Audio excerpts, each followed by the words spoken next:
శ్రీరాముడు అంటున్నాడు, ఆహా మహాత్మా, మా యొక్క జ్ఞాన ఐశ్వర్యము కొరకే మీవిట్టి గంభీరము, నిర్మలము, విపులము, నిశ్చలము, విశాలము అయినట్టి ఆత్మదృష్టి కూర్చి మరల మరల పలుకుచున్నారు. మునీంద్ర మునీంద్ర, మీరు చెప్పినదంతా పరమ సత్యము.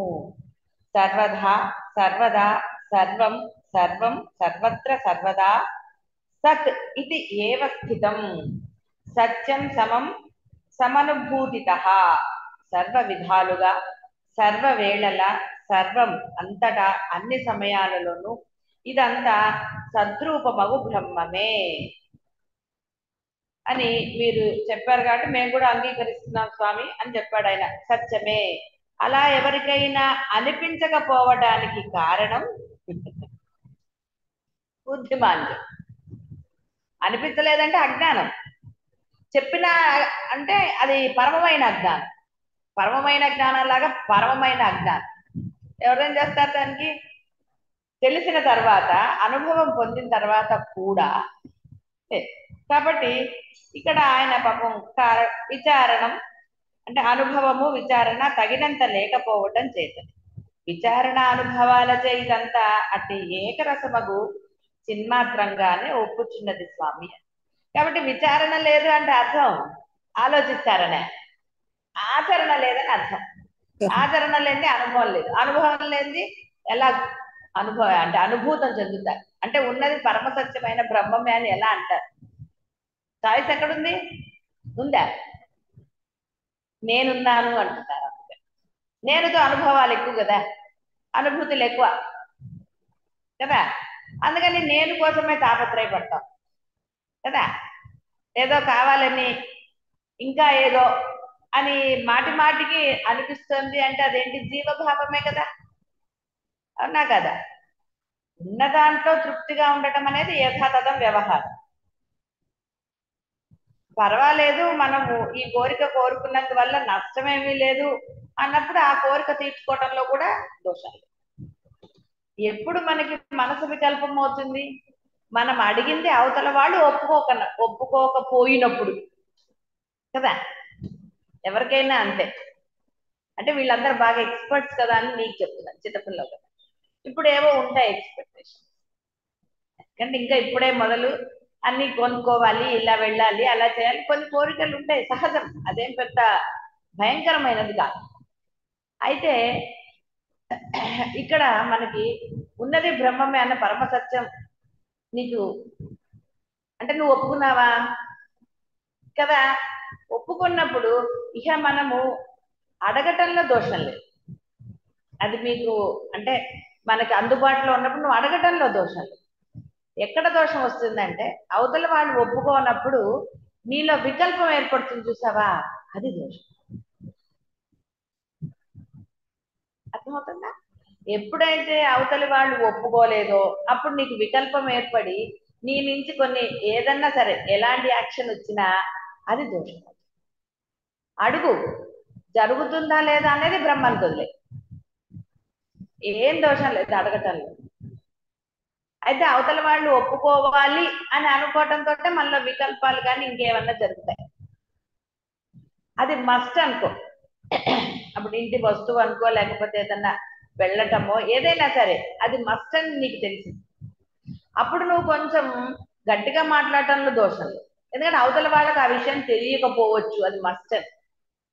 అప్పుడు నువ్వు దాన్ని ఇన్సిస్ట్ చేయడంలో దోషం లేదు. అది పెద్ద అవసరం కాదు, అంత ఇది లేదు అన్న దానిలో ఇదైతే తెలుస్తుంది కదా, మీకు చదువుకున్న పిల్లలే మీరు.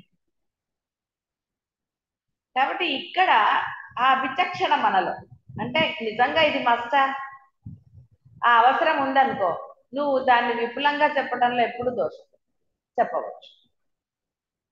కానీ నిజంగా అది మనకు అంత పెద్ద ఆవశ్యకత లేదనుకో, ఎక్కడో మనసులో ఉంది పక్కవాడు కొనుక్కున్నాడు కదా అని అనుకో, కొద్దిగా ఉదాహరణగా కొనుక్కుంటే ఏమవుతుంది, డబ్బులు ఉన్నాయి కదా అన్న భావన కూడా అంత సరైనది కాదు. డబ్బులు ఉన్నాయి కదా అని ఎన్నని కొని ఇంట్లో నింపేస్తావు కదా. కాబట్టి మనకి ఏది నిజంగా అవసరం, దానివల్ల మన పని లేటో ఇంకోటో ఏదైనా సరే అంటే ఏ రకమైన విషయమైనా కేవలం కొనుక్కోవటమే చెప్పట్లేదు లేదు, ఏదైనా వెళ్ళటమో ఇంకోటి తెచ్చుకోవటమో అన్ని విషయాలకి రోజు జరుగుతున్న విషయాల్లో ఉంటాయి కదా, కొన్ని ముఖ్యమైన ఉంటాయి, కొన్ని పర్లేదు అనిపిస్తుంది. అలాంటి వాటిల్లో పెద్ద దోషం. బంగారం అడగడంలో కూడా తప్పే, అడగచ్చు. నాకు కావాలి అనుకుంటున్నాను అన్నారు, అప్పుడు కుదిరితే అప్పుడు ఇస్తాడు, లేకపోతే తర్వాత ఇస్తాడు. కొన్ని నీకు బాగా అనిపించింది, నాకెందుకో చాలా ఉంది కాబట్టి అని అడగటంలో కూడా దోషం. తర్వాత దాని గురించి ఇక మనం దాని గురించి వికల్పం చెందకుండా నువ్వు ప్రశాంతంగా ఉండగలగాలి. అప్పుడు అదంతా ఆ వస్తువు వస్తుంది. ఇప్పుడు దెబ్బలాడి ఒక వస్తువు కొనుక్కుంటే ఆనందం ఏముంటుందమ్మా, వస్తువు చూస్తే అదే గుర్తొస్తుంది కదా. చాలా మంది అనేవాడు, నీలాగా చిన్నగా ఉన్నప్పుడు నేను పెళ్ళి నువ్వు గొడవ చేసి కొనుక్కోవాలనేవాడు. నాకు అర్థమైంది లేదు, గొడవ చేస్తే గొడవ గుర్తొస్తుంది కానీ వస్తువు మీద ఆనందం ఎక్కడ ఉంటుంది అనుకునేదాన్ని. చీర కూడా డబ్బులు అడిగి తీసుకో, అసలు అడిగేదేంటి అని అనేవాళ్ళు. నాకు అర్థమైంది లేదు, ఎందుకు ఇట్లా చెప్తారు వీళ్ళు అనుకునేదాన్ని కదా. చీర చూస్తే ఆనందం కలగాలి కానీ దెబ్బలాడు గుర్తొస్తే ఎట్లా. ఒక నగ వేసుకున్నాం అనుకో, ఆ ఊరికే వచ్చిందా, అదేదో జోక్ ఉంటుంది, 2 రాత్రులు 2 3 నిద్రలు 2 బయటికి తాగింది, ఇది చేస్తే వచ్చింది నెక్లెస్ పడుతుంది, ఒక జోక్ రీల్ ఏదో ఉంది. అంత ఫైటింగ్ ఎందుకు మనకి కదా. నగ చూస్తే ఆనందంగా అనిపించాలి, నేను అడగగానే కొనిచ్చారనో అడగకుండా కొనిచ్చారనో అన్నది ఉండాలి కానీ ఇన్ని ఫైటింగ్లు చేస్తే వచ్చింది అన్నా అనుకో ఎలాగో. కాబట్టి మనకి వచ్చేది ఉంటే అది వస్తుంది, ఏం పర్వాలేదు, నువ్వు 1కి 2 సార్లు అడిగితే దోషం లేదు, నాకు కావాలి కావాలి అని. ఆ అంటే ఇక్కడ మనం మామూలుగా తెలుగు వాడైతే ఇంగిత జ్ఞానం అంటాం కదా.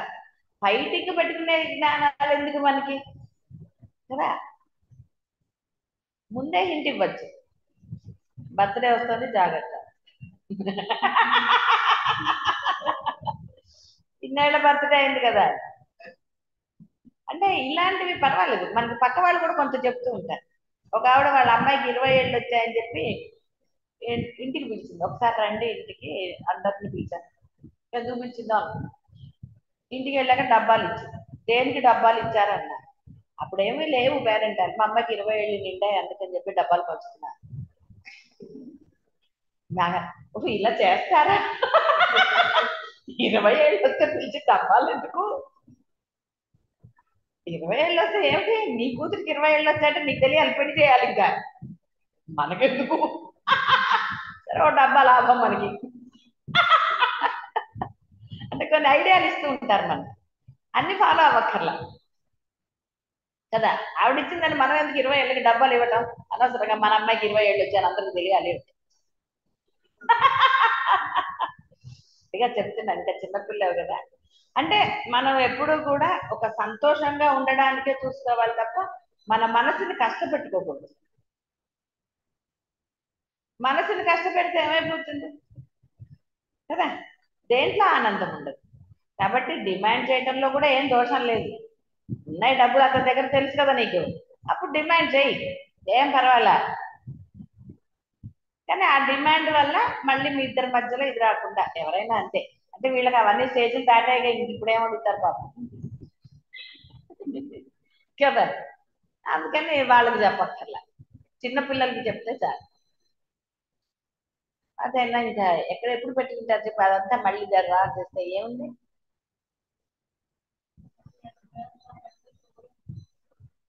నీకు ఉన్నాయని నేను చెప్పటం లేదు, మళ్ళీ అంటే ఎట్లా ఉంటుందంటే మీ పిల్లల పరిస్థితి, పిల్లలు నేను నిన్నే కాదు కదా చాలా మంది ఉన్నారు కదా, ఇవాళ బాగుంటుంది వాళ్ళకి, తర్వాత ఎప్పుడు దాని మీద ఒకటి వచ్చింది అనుకో, ఇప్పుడు లోపల దాచినంతా బయటకు వస్తుంది. ఇప్పుడు 10 నిమిషాలు అయితే అప్పుడు ఫ్లాష్ బ్యాక్ కలిపి గంట అవుతుంది, అది భయంకరం కదా. అందుకని చెప్తున్నా.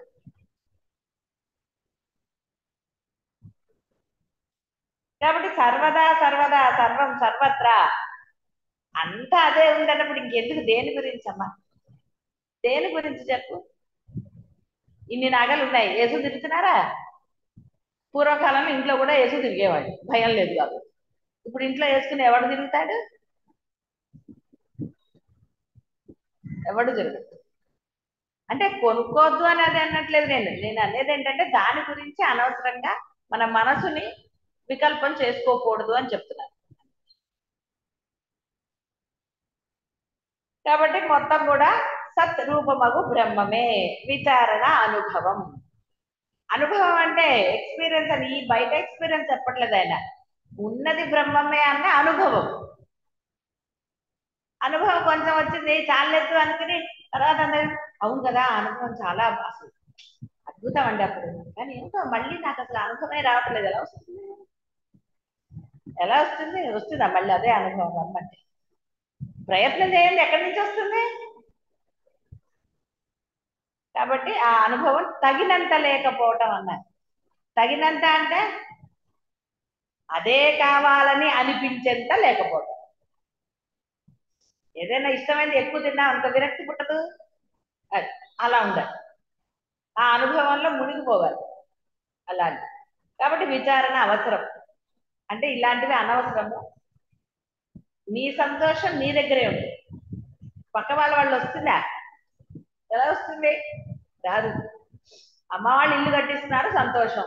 ఇప్పుడు అందులో ఏదన్నా నచ్చలేదనుకో అప్పుడు సంతోషం అనిపిస్తుందా? అనిపిస్తుందా? అనిపించదు కదా. చూడు మొత్తం సంతోషం పోయిందా? అనే ఇలా చేయమంటే చేయలేదు, ఇలా చేశారు కానీ ఇలా ఏం చేస్తే అడ్జస్ట్ అయిపోయా అనిపిస్తుంది. కానీ పూర్ణమైన సంతోషం లభిస్తుందా? అంటే ఆ చిన్న తేడాలు మన మనసుకు వచ్చింది. నీకు నచ్చలేదు లేదా నీకు ఇష్టం లేదన్న సంగతి వాళ్ళకి ఎలా తెలుస్తుంది? తెలియదు కదా, చెప్తే గానీ తెలియదు. కానీ నువ్వేమనుకున్నావు? నాకు నచ్చలేదు అని నీ మనసుకు నువ్వు అనుకుని అందరంతే ఉండదా? అందరు. కాబట్టి ఏకరసమగు చిన్మాత్రమే, ఉన్నది అదే. ఒప్పుకున్నా ఒప్పుకోకపోయినా ఉన్నది అదే బ్రహ్మమే. నువ్వు ఒప్పుకోలేదంటే అది నీ బ్యాడ్ లక్. ఎందుకంటే నీకు అనుభవం అయింది, అనుభూతి పొందావు, ఉన్నదని ఒప్పుకున్నావు. ఒప్పుకున్న తర్వాత కూడా మళ్ళీ నేను జీవుణ్ణి అని అంటే ఎలా కుదురుతుంది? కుదరదు కదా. హే బ్రహ్మజ్ఞ, వేదాంత వాంగ్మయంలో అంతా పాషాణం మాత్రమని అంటున్నారు. మాకు మరింతగా బ్రహ్మజ్ఞానం అనుభవం అయ్యేందుకు గాను మీరు ప్రారంభించినంటే ఆ కథ మొత్తం చెప్పమని అడిగాడు. చిన్నపిల్లలు కదా పాపం, లోపల ఇప్పుడు చెప్పింది అదే, లోపల ఉంటుంది కదా ఏమిటి అన్నది. పొట్టిగా ఏది రాదు బయటికి. ఇప్పుడు రావుల వారికి స్వామి మీరు సగం చెప్పారు కదా, మీరు విన్నారా మొన్నటి క్లాస్ అదంతా? గుర్తుందా? ఆ పేరు అక్కర్లేదులేండి, కన్సర్గం చెప్పాడు కదా నేను అలా ఉండిపోయాను అని. అది మొత్తం చెప్పండి అని అడిగాడు శ్రీరాముడు. చిన్నపిల్లాడు కదా పాపం, అందుకని నాకు ఇంకొంచెం స్థిరత్వం రావాలి కాబట్టి మీరు అది కథ మొత్తం చెప్పండి అన్నాడు. ఎవరికైనా అంతే కదా, తెలియకపోతే లోపల ఉంటుంది కదా ఏమిటో తెలుసుకోవాలి అని. అది అందుకని రాముడు అడిగాడు. ఆవిడ అడగలేదు కాబట్టి మనం చెప్పలేదు కదా. పర్వాలేదు చెప్పకపోతే అది ఎందుకు చెప్తారు అప్పుడు? సరే అన్నారు వశిష్ఠ మహర్షి. సరే రామచంద్ర అలాగే చెప్తానన్నాడు. సర్వత్రా సర్వదా సర్వం సద్రూపమే అనే సిద్ధాంతం మనము ప్రతిపాదించుకుంటున్నాం అన్నాడు ఆయన. సరే, పాషాణ దృష్టాంతం గురించి చెప్తాను. రంధ్రములు లేనట్టి ఘనమైన శిల యొక్క మధ్య భాగంలో శిలారేణువులు ఆకారాదులతో ఉండి ఉన్నట్లుగా అధిష్టానమై చెన్నొందుచున్న పరబ్రహ్మమునందు, అంటే శిల అంతర్భాగ శిలారేణువుల లాగా. శిలలో అన్ని అవే ఉంటాయి కదా, రేణువులని ఎందుకన్నా చిన్న చిన్న రాళ్ళు కొట్టి పెద్దదైంది. కన్స్ట్రక్షన్ ఎందుకు మనకు అక్కర్లేదు కదా. కావాలా? ఎలా చేశారా? కావాలా? ఎందుకు వచ్చింది చెప్పండి, లేకపోతే కావాలా? వద్దు.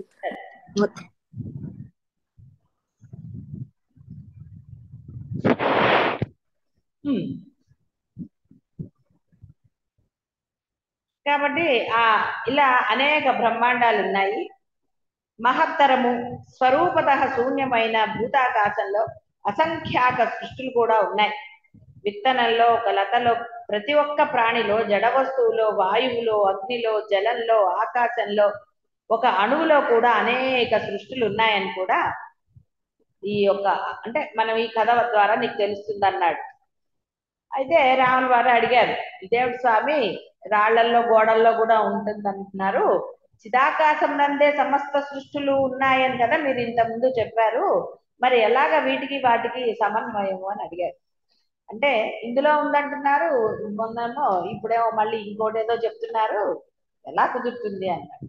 అంటే రామచంద్ర, ఈ కనిపించే సృష్టి విషయమై చిదాకాశమే చిదాకాశంన ఇట్లు సృష్టి రూపంగా కనిపిస్తోంది అనేదే పరమ సత్యం.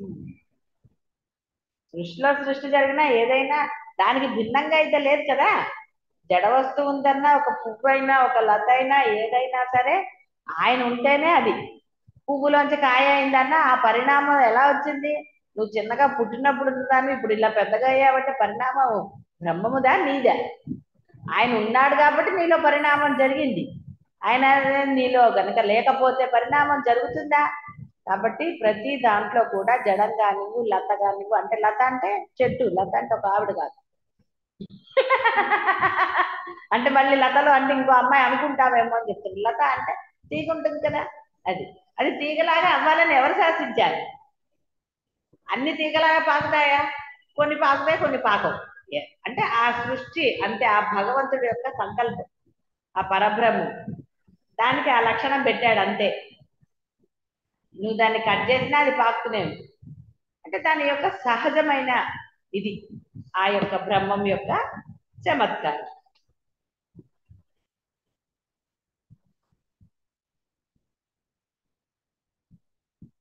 కాబట్టి కనిపించే సృష్టిలో చిదాకాశమే చిదాకాశమున సృష్టి రూపంగా కనిపిస్తుంది. ఇదే పరమ సత్యం. గోడ లేదా లతగా కనిపించేది చిదాకాశమే, అందులో గల సృష్టులు చిదాకాశమే. అసలు ఈ దృశ్యము ఆది యందు ఉత్పన్నమై కాలేదు కదా, మొదలే ఉత్పన్నం కానిది ఇప్పుడు ఎక్కడి నుంచి వస్తుంది? కనుక అది ఇప్పుడు కూడా లేదు, ఉన్నది బ్రహ్మం మాత్రమే. అయితే ఆరోప దృష్టికి ఆరూఢమై ఈ భౌతిక పృథ్వీ, జలము మొదలైనవి నీకు కనిపిస్తున్నాయి.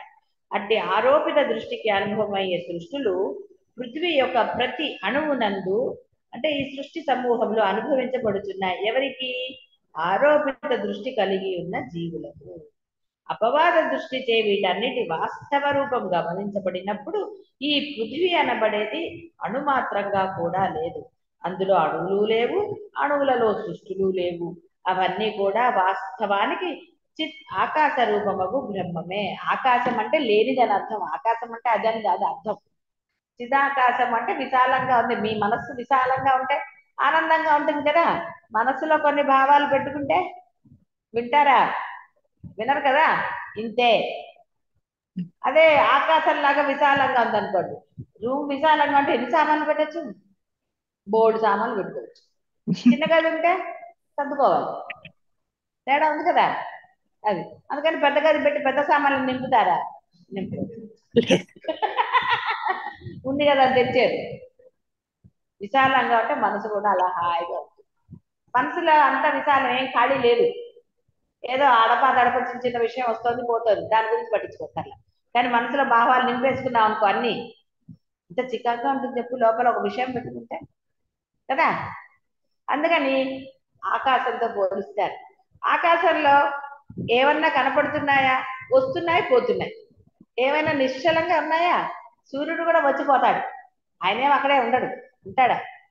ఆకాశానికి ఆయనకి మధ్యలో చాలా గ్యాప్ ఉంది. కానీ చూద్దాం అంటే కుదరదు కదా కదా. సూర్యుడి వరకు వెళ్ళలేంగా, ఆయన రానివ్వడు. మన్ని మరి చంద్రుడు రానిస్తాడా అంటే ఏదో రానిచ్చాడు అంటున్నారు. సరే మనకు తెలియదు. మనం ఇప్పుడు వెళ్ళాల్సిన అవసరం ఏమైనా ఉందా మనకి? ఆయన పని ఆయన చేసుకుంటాడు, మన పని మనం చేసుకుందాం. మన ఏమన్నాడు? బ్రహ్మంగా ఉండరా, సాధన చెయ్యన్నాడు. సాధన చేయకుండా చంద్రుడి దగ్గరికి వెళ్ళొస్తా అంటాం ఎందుకు? పని లేక. తేలిక ఏమిటి వెళ్తాం, ఏవో డ్రెస్ వేసుకోవాలి, కిరీటాలు పెట్టుకోవాలి, ఎన్ని ఉన్నాయి. చంద్రుడి దగ్గరికి ఇంత తేలిగ్గా వెళ్ళలేం కదా. దానికి చాలా ఉంటుంది, మొదటి నుంచి ఏమన్నీ చేసుకోవాలి కదా. ఫుడ్ ఉన్నది అక్కడికి వెళ్తే, ఫుడ్ ఆకాశంలోకి ఎగిరిపోతూ ఉంటుంది. దాన్ని పట్టుకుని నోట్లో పెట్టుకోవాలి, ఆకలేదు, రకరకాల మన బాడీని తేలిపోతూ ఉంటుంది. ఎందుకు వచ్చింది తిప్పలు అసలు మనకి? హాయిగా శుభ్రంగా మామిడి పళ్ళు తింటూ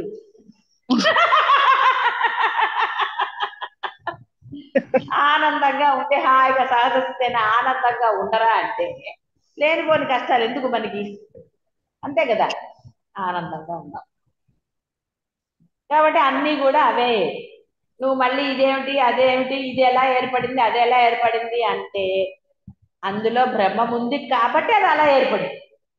బ్రహ్మం ఉంది కాబట్టి అది బ్రహ్మం ఉంది కాబట్టి ఇవాళ ఉంది రేపు లేదు. ఏదైనా అంతే, అన్నిటికీ మూల కారణం ఆయన మాత్రమే. ఆయన మూల కారణం అయితే మనం వేరే వాళ్ళని తిట్టి ఎలా నువ్వే కారణం ఇలాగా అన్ని అంటున్నాం కదా. బ్రహ్మమే కారణం, గొడవ లేదుగా. కాబట్టి అన్నిటికీ కారణం ఆయనే. కాబట్టి మనం ఎందుకు ఒకళ్ళని అంటాం ఎందుకు, మనం అనుకోవటం ఎందుకు? మనం ఆనందంగా ఉందాం. ఆయన చూసుకుంటారు, బ్రహ్మం చూసుకుంటారు కదా. అందరిలో ఉన్నది బ్రహ్మమే, వస్తువులో ఉన్నది బ్రహ్మమే. వాళ్ళు కొట్టుకుంటారో తిట్టుకుంటారో ఏం చేసుకుంటారో మనకెందుకు? బ్రహ్మం ఏం చేస్తే మనం ఆనందంగా ఉందాం. ఆనందంగా ఉండడానికే కదా ఇన్ని కష్టాలు. లేదా ఎందుకు చెప్పు కష్టాలు మనకి? ఆనందం కోసం కష్టపడాలి. అది కూడా పెద్ద కష్టపడక్కర్లా. నిజంగా మనసుని దృఢంగా పెట్టుకుని అందులో లయం చేసేస్తే ఇంక పెద్ద కష్టమే ఉంది అసలు. ప్రయాణం చేసే వరకే కొంచెం కష్టం, వచ్చేసాక ఆనందమే కదా. ఇంకా నేను చేస్తూనే ఉంటా, ప్రయాణం చేస్తూనే ఉంటా, ఆనందం ఎక్కడి నుంచి వస్తుంది? కాబట్టి ఎక్కడికో ఒకరికి ప్రయాణం ఆపాలి కదా. ఆపితే అప్పుడు రిలాక్స్, అప్పుడు ఆనందం. లేకపోతే ఇక్కడ ఉన్నది పరబ్రహ్మమే. నీ కనపడినా కనపడకపోయినా, అది మార్పు చెందినా చెందకపోయినా, ఏదైనా సమస్తము బ్రహ్మమే. సర్వము సర్వదా సర్వత్రా అని నువ్వు నిశ్చయం చేసుకున్న తర్వాత ఇంకా నీకు దేని గురించి చింత? అది జలము అన్నావు, సరే అను. అది గడ్డగట్టింది, అప్పుడు అనగలవా? ఎలా అంటావు? ఏమండి జలం అన్నావు, మళ్ళీ ఇటు చూసేసరికి ఆయన దాన్ని ఇచ్చేసాడు, అప్పుడు ఎలా అంటాం? దానికి ఓ పేరు పెట్టాడు, మళ్ళీ ఐస్ అన్నాడు. మళ్ళీ దాన్ని చితక్కొడితే మళ్ళీ జలం అన్నాం. అసలు కొన్నిసార్లు తర్వాత అక్కడ ఉండకపోవచ్చు జలం. రోడ్డు మీద వెళ్తుంటే దూరం నుంచి తడి కనపడుతుంది, దగ్గరికి వెళ్తే ఉందా? దానికో పేరు పెట్టాం. ఎందుకంటే మనకి వ్యవహారం కోసం మనం పేర్లు పెట్టుకున్నాం. ఆయన ఏం దేనికి పేరు పెట్టాడు ఆయన. మనకి ఏదో స్మరణకు వచ్చి ఏదో పెట్టుకున్నాం, ఆ పేర్లతో మనం వ్యవహారం చేస్తున్నాం. ఆల్రెడీ ముందు వాళ్ళు పెట్టుకుని వాళ్ళు వ్యవహారం చేశారు కాబట్టి మనం ఆ పేరుని కంటిన్యూ చేస్తాం, అంతే కదా. కాబట్టి నువ్వు పేరు పెట్టినా పేరు పెట్టకపోయినా ఆయన ఏమన్నా ఫీల్ అవుతాడు? ఉన్నది అదే పరమ సత్యం. ఆయన తెలుసు నేను మాత్రమే ఉన్నానని ఆయనకి ఏం దిగులు లేదు. నా ఇల్లు అన్న తర్వాత మనకి ఏమన్నా దిగులు ఉంటుందా? ఎవరు వచ్చిపోతే? నాదే కాబట్టి నాది జబర్దస్త్గా అంటాం. నాకెందుకండి భయం, నా ఇంట్లో నేను ఉన్నప్పుడు. కాబట్టి ఆరోపిత దృష్టి కలిగి ఉన్న జీవులకు అన్నాడు. అంటే ఆ దృష్టి భేదం వాళ్ళకి. నాది నాది కాదు, ఈ గువలతోటి మొదలై ఆరోపిత దృష్టి. ఎందుకంటే ఆరోపితమే కదా, నీది అసలు యాక్చువల్గా అయితే నాది అంటూ ఎక్కడుంది? ఏముంది అసలు? అసలు ఈ బాడీయే నాది కాదు మొర్రు అంటుంటే, నువ్వు వస్తువులను బట్టి, నశించే వస్తువులు బట్టి ఇది నాది ఇది నాది అంటే ఎంత హాస్యాస్పదమా, మూర్ఖత్వమా, బుద్ధిమాంద్యమా? కాబట్టి ఆరోపిత దృష్టికి అవన్నీ కూడా వాస్తవ రూపం గమనించినప్పుడు ఇవన్నీ కూడా ఉంటాయి. నిజంగా అయితే ఇవన్నీ ఉన్నాయా? నీకు వ్యవహారానికి అదంతా ఉంది, కనపడుతుంది. ఏది ఎలా ఉంటే మనకేమిటి, దాంతో నీకేమన్నా పని? నువ్వే లేవు అన్న పరమసత్యాన్ని గ్రహించిన తర్వాత ఈ నశించే వస్తువుల మీద వ్యామోహం వస్తుందా? రానే రాదట. అదే చెప్తున్నాడు ఆయన. కాబట్టి అన్ని కూడా వాస్తవానికి చిదాకాశ రూపము బ్రహ్మమే. అలాగే జలము, అగ్ని, వాయువు, ఆకాశం పంచభూత కలయికలచే ఏర్పడే పదార్థాలు బ్రహ్మదేవుని సూక్ష్మభూత ఉపాధియకు సమిష్టి అహంకారాలు, సమిష్టి చిత్తములు, సమిష్టి బుద్ధులు, సమిష్టి మనస్సులు, ఇవన్నీ కూడా ఆరోప దృష్టిచే అణువణువున ఉన్నాయి. ప్రతి అణువు అనేక బ్రహ్మాండాలు కలిగి ఉంది. అందులోని ప్రతి బ్రహ్మాండంలోనూ ఆయా పంచభూత ప్రపంచపు అణువులలో మరింకెన్నో అసంఖ్యాక బ్రహ్మాండాలు ఉన్నాయి. ఇక్కడ మీరు అపవాద దృష్టిచే బ్రహ్మాండాలను విభాగించి అవన్నీ ఏమిటి అని పరిశీలించి చూసినప్పుడు అవేమి ఎక్కడా లేదు. బ్రహ్మాండం అంటే ఏమిటి అర్థం? ఒక సృష్టి అనే. ఒక రాయి కొట్టారు పెద్దది, లడ్డు ఉంది, పెద్ద లడ్డు విభజించి ఎన్ని చేశారండి? అది మన సృష్టిగా. ప్రతి లడ్డూలో అదే కదా ఉంటుంది. మళ్ళీ దాని విభాగం చేసినా దాని రుచి మారుతుందా? ఏమి మారదు. ఇదే ప్రతి రాయిలో కూడా అంతే. ప్రతి భూమి అయినా ఏదైనా సరే అదే పదార్థం ఉంటుంది, కానీ వేరేది ఎక్కడి నుంచి వస్తుంది? వేరేది వస్తుందా? మీరు నీటిని 10 పాత్రలో పోసినా అంతా నీరే అంటారు, కానీ వేరే అంటారా? నీరే కదా అది. కాబట్టి సృష్టిలో అనేక సృష్టిలో అణువులలో అనేక బ్రహ్మాండాలు అంటే అర్థం అదే. ఓ రాయి పగలు కొడితే అన్ని చిన్న చిన్న రాళ్ళు, పెద్ద రాళ్ళు, గుళిక రాళ్ళు అనేవో అంటారు తప్ప దాన్ని వేరే అంటారా? లేదు. అంటారా? ఏమి అనరు. కాబట్టి అపవాద దృష్టిచే అంటే ఏమనాలి? అనుమానపు దృష్టిచే ఇవన్నీ ఏమిటి విడివిడిగా ఉన్నాయి, ఇవన్నీ ఏమిటి అంటే ఏం చెప్తారు? చెప్పడానికి ఏమైనా ఉందా? ఉన్నది బ్రహ్మమే అని తెలుసుకోరా అన్న. అప్పుడు రాముల వారు, మరి బ్రహ్మమున మనకు కనిపించే సృష్టిలు ఎలా వస్తున్నాయి? బ్రహ్మము సృష్టి ఈ రెండిటికి గల భేదం అన్న ఏమిటి అని అడిగాడు. ఓ రామచంద్ర, ఉన్నది ఉన్నట్లు చెప్తాను, జాగ్రత్తగా వినమన్నాడు. బ్రహ్మము అను పిలువబడడానికి, సృష్టి అని చెప్పబడడానికి ఏమీ భేదం లేదు. ఒకవేళ భేదం గోచరిస్తోందని అంటావేమో. ఏ భేదమైతే గోచరిస్తోందో అది వాచిక భేదమే కానీ వాస్తవానికి వస్తుత తేడానే లేదు. ఉందా? తేడా ఉంటే నీలో బ్రహ్మం ఎందుకుంటాడు? నేను వేరు నువ్వు వేరు అంటాడు కదా. బ్రహ్మం లేకుండా నువ్వు ఉన్నావా? అసలు ఒక వస్తువే లేదు. గాలిలో కూడా బ్రహ్మం ఉన్నాడు కాబట్టి వీచుతోంది. నీలో బ్రహ్మం ఉన్నాడు కాబట్టి ఆ గాలి నీకు తెలుస్తుంది. లేకపోతే గాలిలో లేకపోతే నీకు గాలి రాదు. నీలో ఉంటేనే నీకు తెలియబడుతుంది. లేకపోతే చెమట అంటావా, ఎండ అంటావా, వాన అంటావా, అనగలవా? నీలో బ్రహ్మం ఉన్నప్పుడు ఏమన్నా అంటావు. బ్రహ్మం లేకపోతే గొడవే లేదు. ఏది తెలియబడదు, ఏది కావాలనిపిస్తుంది, ఏది గొడవ లేదు కదా. నిద్ర కూడా రాదు, కష్టపడుతుంది ఆవిడ.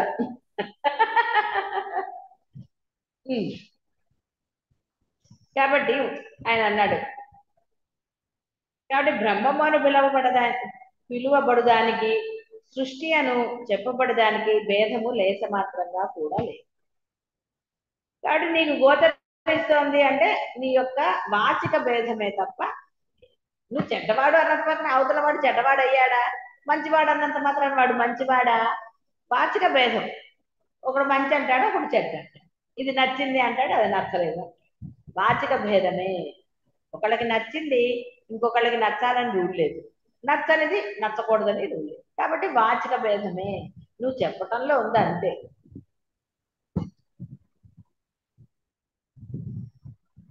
కాబట్టి వాచిక భేదమే కానీ వాస్తవానికి వస్తుత రెండింటికి భేదం లేదు.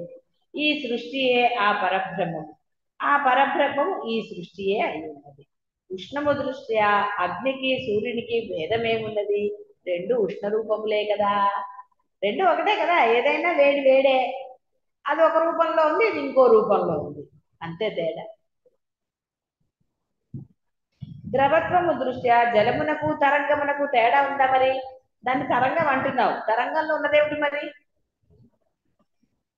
అది అలా లేచింది కాబట్టి దాన్ని తరంగం అన్నారు. వ్యవహారానికి రకరకాల పేర్లు. వ్యవహారం కోసం పేర్లు పెట్టుకున్నాం అనుకోవాలి తప్ప నేను ఫలానా అన్నాడంటే మళ్ళీ గోవిందే. వ్యవహారం అందరినీ ఒక పేరుతో పిలిస్తే కన్ఫ్యూజన్ అని కదా అన్నారు. కాబట్టి పర్వాలేదు, శ్రీమాత అని చెప్పి అనొచ్చు. శ్రీమాతలు అని పిలుచుకుంటే బంధం లేదు, బంధం లేనప్పుడు గోల లేదు, ఎంత హాయిగా ఉంది. అమ్మ అనగానే ఒక బాధ వస్తుంది కదా. అదే శ్రీమాత అంటే గొడవే లేదు, అసలు ఎంత హాయి కదా. పేరు పెట్టి మీ అమ్మ నేను పిలిచింది అనుకో, కూతురు అన్న బంధం గుర్తొస్తుంది. బంధం గుర్తొస్తే స్వార్థం వస్తుంది, స్వార్థం వస్తే ఇంకోటి, ఎన్నో తెలియదండి. నా మనవడు అనగానే ఎన్ని వచ్చాయి. అంటే భేద దృష్టికి అనేకము కనపడతాయి. అభేదంగా ఉన్నప్పుడు ఏమైనా కనపడతాయా? ఏది కనపడదు. ఏదన్నా కనపడుతుందా? అభేదం ఉన్నప్పుడు. భేదం ఉన్నప్పుడే కదా గొడవలన్నీ. భేదం లేనప్పుడు ఏమీ ఉండదు. భయం ఎప్పుడు కలిగింది? భేదం ఉన్నప్పుడు కలిగింది కదా. కాబట్టి మనం ఎందుకు భయపడాలి? వాళ్ళు అంటారు అన్నావు, వాళ్ళు అన్న భేదం చూపించేసావు కదా. ఏమండి నేను భేదం చూపించకపోయినా వాళ్ళు నన్ను అంటున్నారు అంటారు. అది ఆ బ్రహ్మ లక్షణం. అది మరి ఏం చేస్తాం అంటారు. ఎంజాయ్ చేస్తాం. కొత్త మాటలు తెలిసాయి మనకి, రావు కదా ఆ మాటలు. ఇలా కూడా అనొచ్చు అని మనం ఎంజాయ్ చేయాలి. ఎప్పుడైతే నువ్వు అలాంటి మెంటాలిటీ పెట్టుకున్నావు అనుకో, ఇంకా అసలు దేనికి భయపడవు. అంటే అన్నారు సో వాట్ అన్నా అనుకో, అప్పుడు నీ మనసు దృఢంగా ఉన్నట్టు, నీకు బాధ ఉండదు, టెన్షన్ ఉండదు. వాళ్ళు వస్తున్నారంటే నువ్వు టెన్షన్ పడుతున్నావు అంటే అర్థం ఏమైంది? భేదం కలిగింది కదా. మరి ఆ భేదంలో ఉన్నప్పుడు వాళ్ళు బాగానే ఉన్నారు, నువ్వు కదా ఆనందం లేకుండా ఏమైంది? వాళ్ళు వస్తున్నప్పటి నుంచి మొదలయ్యి వాళ్ళు వెళ్ళిన తర్వాత కూడా కొన్నాళ్ళు దాన్ని ఉంచుకుని ఆ తర్వాత కదా వదిలేస్తాం. అమ్మయ్య, ఇంత అనుభవించింది ఎవరు? పరమసత్యం తెలిసింది ఎవరికి? నీకు. కాబట్టి మరి పరమసత్యం తెలిసాక భేద దృష్టితో చూసావు కాబట్టి అనుభవించవలసి వచ్చింది. అదే పరమసత్యం తెలిసి పరమసత్యంగానే ఉన్నావనుకో ఏమవుతుంది? అదే పిల్లవాడు ఒక మాట అన్నాడు అనుకో, నువ్వు ఏమైనా పిల్లాడిని ఇంట్లో చెల్లగొడతావా? వాడు తెలిసి తెలియక కొన్ని మాటలు అంటుంటాడు. తప్పు నాన్న అని వాడికి చెప్తావు, అయినా సరే వాడు కొన్నిసార్లు అంటాడు. అప్పుడు వాడిని కొంచెం కఠినంగానే ఏదో మార్చుకోవడానికి ప్రయత్నం చేస్తావు. కానీ బాధపడటం కానీ ఇంకోటి కానీ భేద దృష్టితో చూస్తావా? సింపుల్. కాబట్టి వాళ్ళ అజ్ఞానాలు, ఆ అజ్ఞానాల్లో ఏదో అంటారు. వాళ్ళకి 50 ఏళ్ళు ఉండొచ్చు, 100 ఏళ్ళు ఉండొచ్చు, మనకేమిటి? వాడికి అజ్ఞానం. మరి అజ్ఞానంగా ఉన్నప్పుడు అంటారు. కాబట్టి ఇక్కడ ఫీలింగ్ ఎవరికి వచ్చింది? వాడికి కదా సంతోషం లేదు. ఎవడైతే ఫీల్ అయ్యాడో వాడికి లేదు. ఫీల్ అవ్వకపోతే అనుకునేది అనుకుంటారు. నా ధర్మం నేను చేస్తానని ధైర్యంగా ఉన్నా అనుకో, ఏమన్నా దిగులు ఉంటుంది అప్పుడు? ఏముండదు. వాళ్ళు ఎన్నన్నా నువ్వు చేసేది నువ్వు చెయ్యి, మనకి దేనికి ఇంకా దిగులు?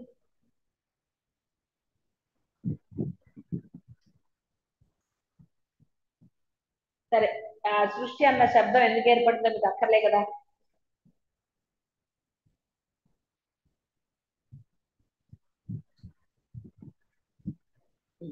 కర్త క్రియ వేరా? కర్త క్రియ వేరే ఎలా అవుతుంది? నేను కర్తను అన్నప్పుడు నీకు ఏదో చేసావు. కర్త లేకుండా క్రియ ఉందా?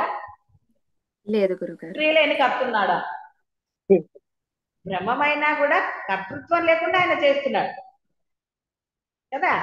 నేను కర్తను అన్న భావంతో చెయ్యడు కాబట్టి ఆనందం పొందుతాడు. కర్త అనుకున్నవాడు క్రియకి ఫలితం అంటే కర్మ అనుభవించవలసిందే. నేను కర్తని, నేను చేస్తున్నాను అని అనుకున్న వాడికి తప్పదు. ఏదైనా అంతే. నాకు నిద్ర వస్తోంది అనగానే కళ్ళు మూసుకో కదా. అదే మాకు ఆ గడియారం కనపడదండి, టైం చూద్దామంటే అదేమో అడ్డు పెట్టుకున్నారు. సరే, ఉపన్యాసం వస్తుంటే టైం చూడాలన్న కోరిక ఎందుకు కలిగింది కదా. ఎక్కువ చెప్తున్నారు అంటే అర్థం ఏంటి? ఎక్కువసేపు చెప్పినట్టున్నారు అంటే మనసు ఇంకా వినటానికి ఇష్టపడాల, లేకపోతే అనిపిస్తుందా సమయం గుర్తొస్తుందా కదా. ఇష్టంగా వింటున్నప్పుడు ఎంత సమయం అయినా తెలియదు. ఇష్టం లేనప్పుడు కదండి సమయం చూడాలని అనిపిస్తుంది. దానికి సమర్థింపుగా ఏం చెప్తాం? ఏదో చాలా చేస్తున్నట్టు అనిపిస్తాం, కానీ గడియారం చూద్దామంటే ముందుకు వంగాలి. ముందుకు వస్తే కింద పడతామో తెలియదు, ఆవిడ చూస్తుందో తెలియదు.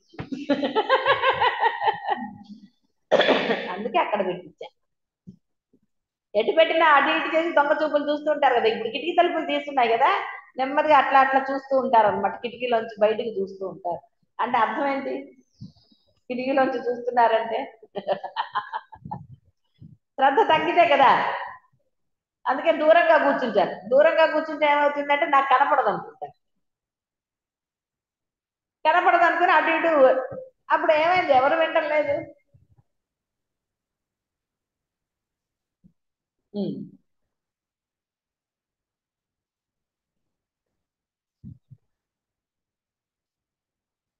కాబట్టి కర్త కన్నా క్రియ వేరైన స్వరూపం కాదు కదా.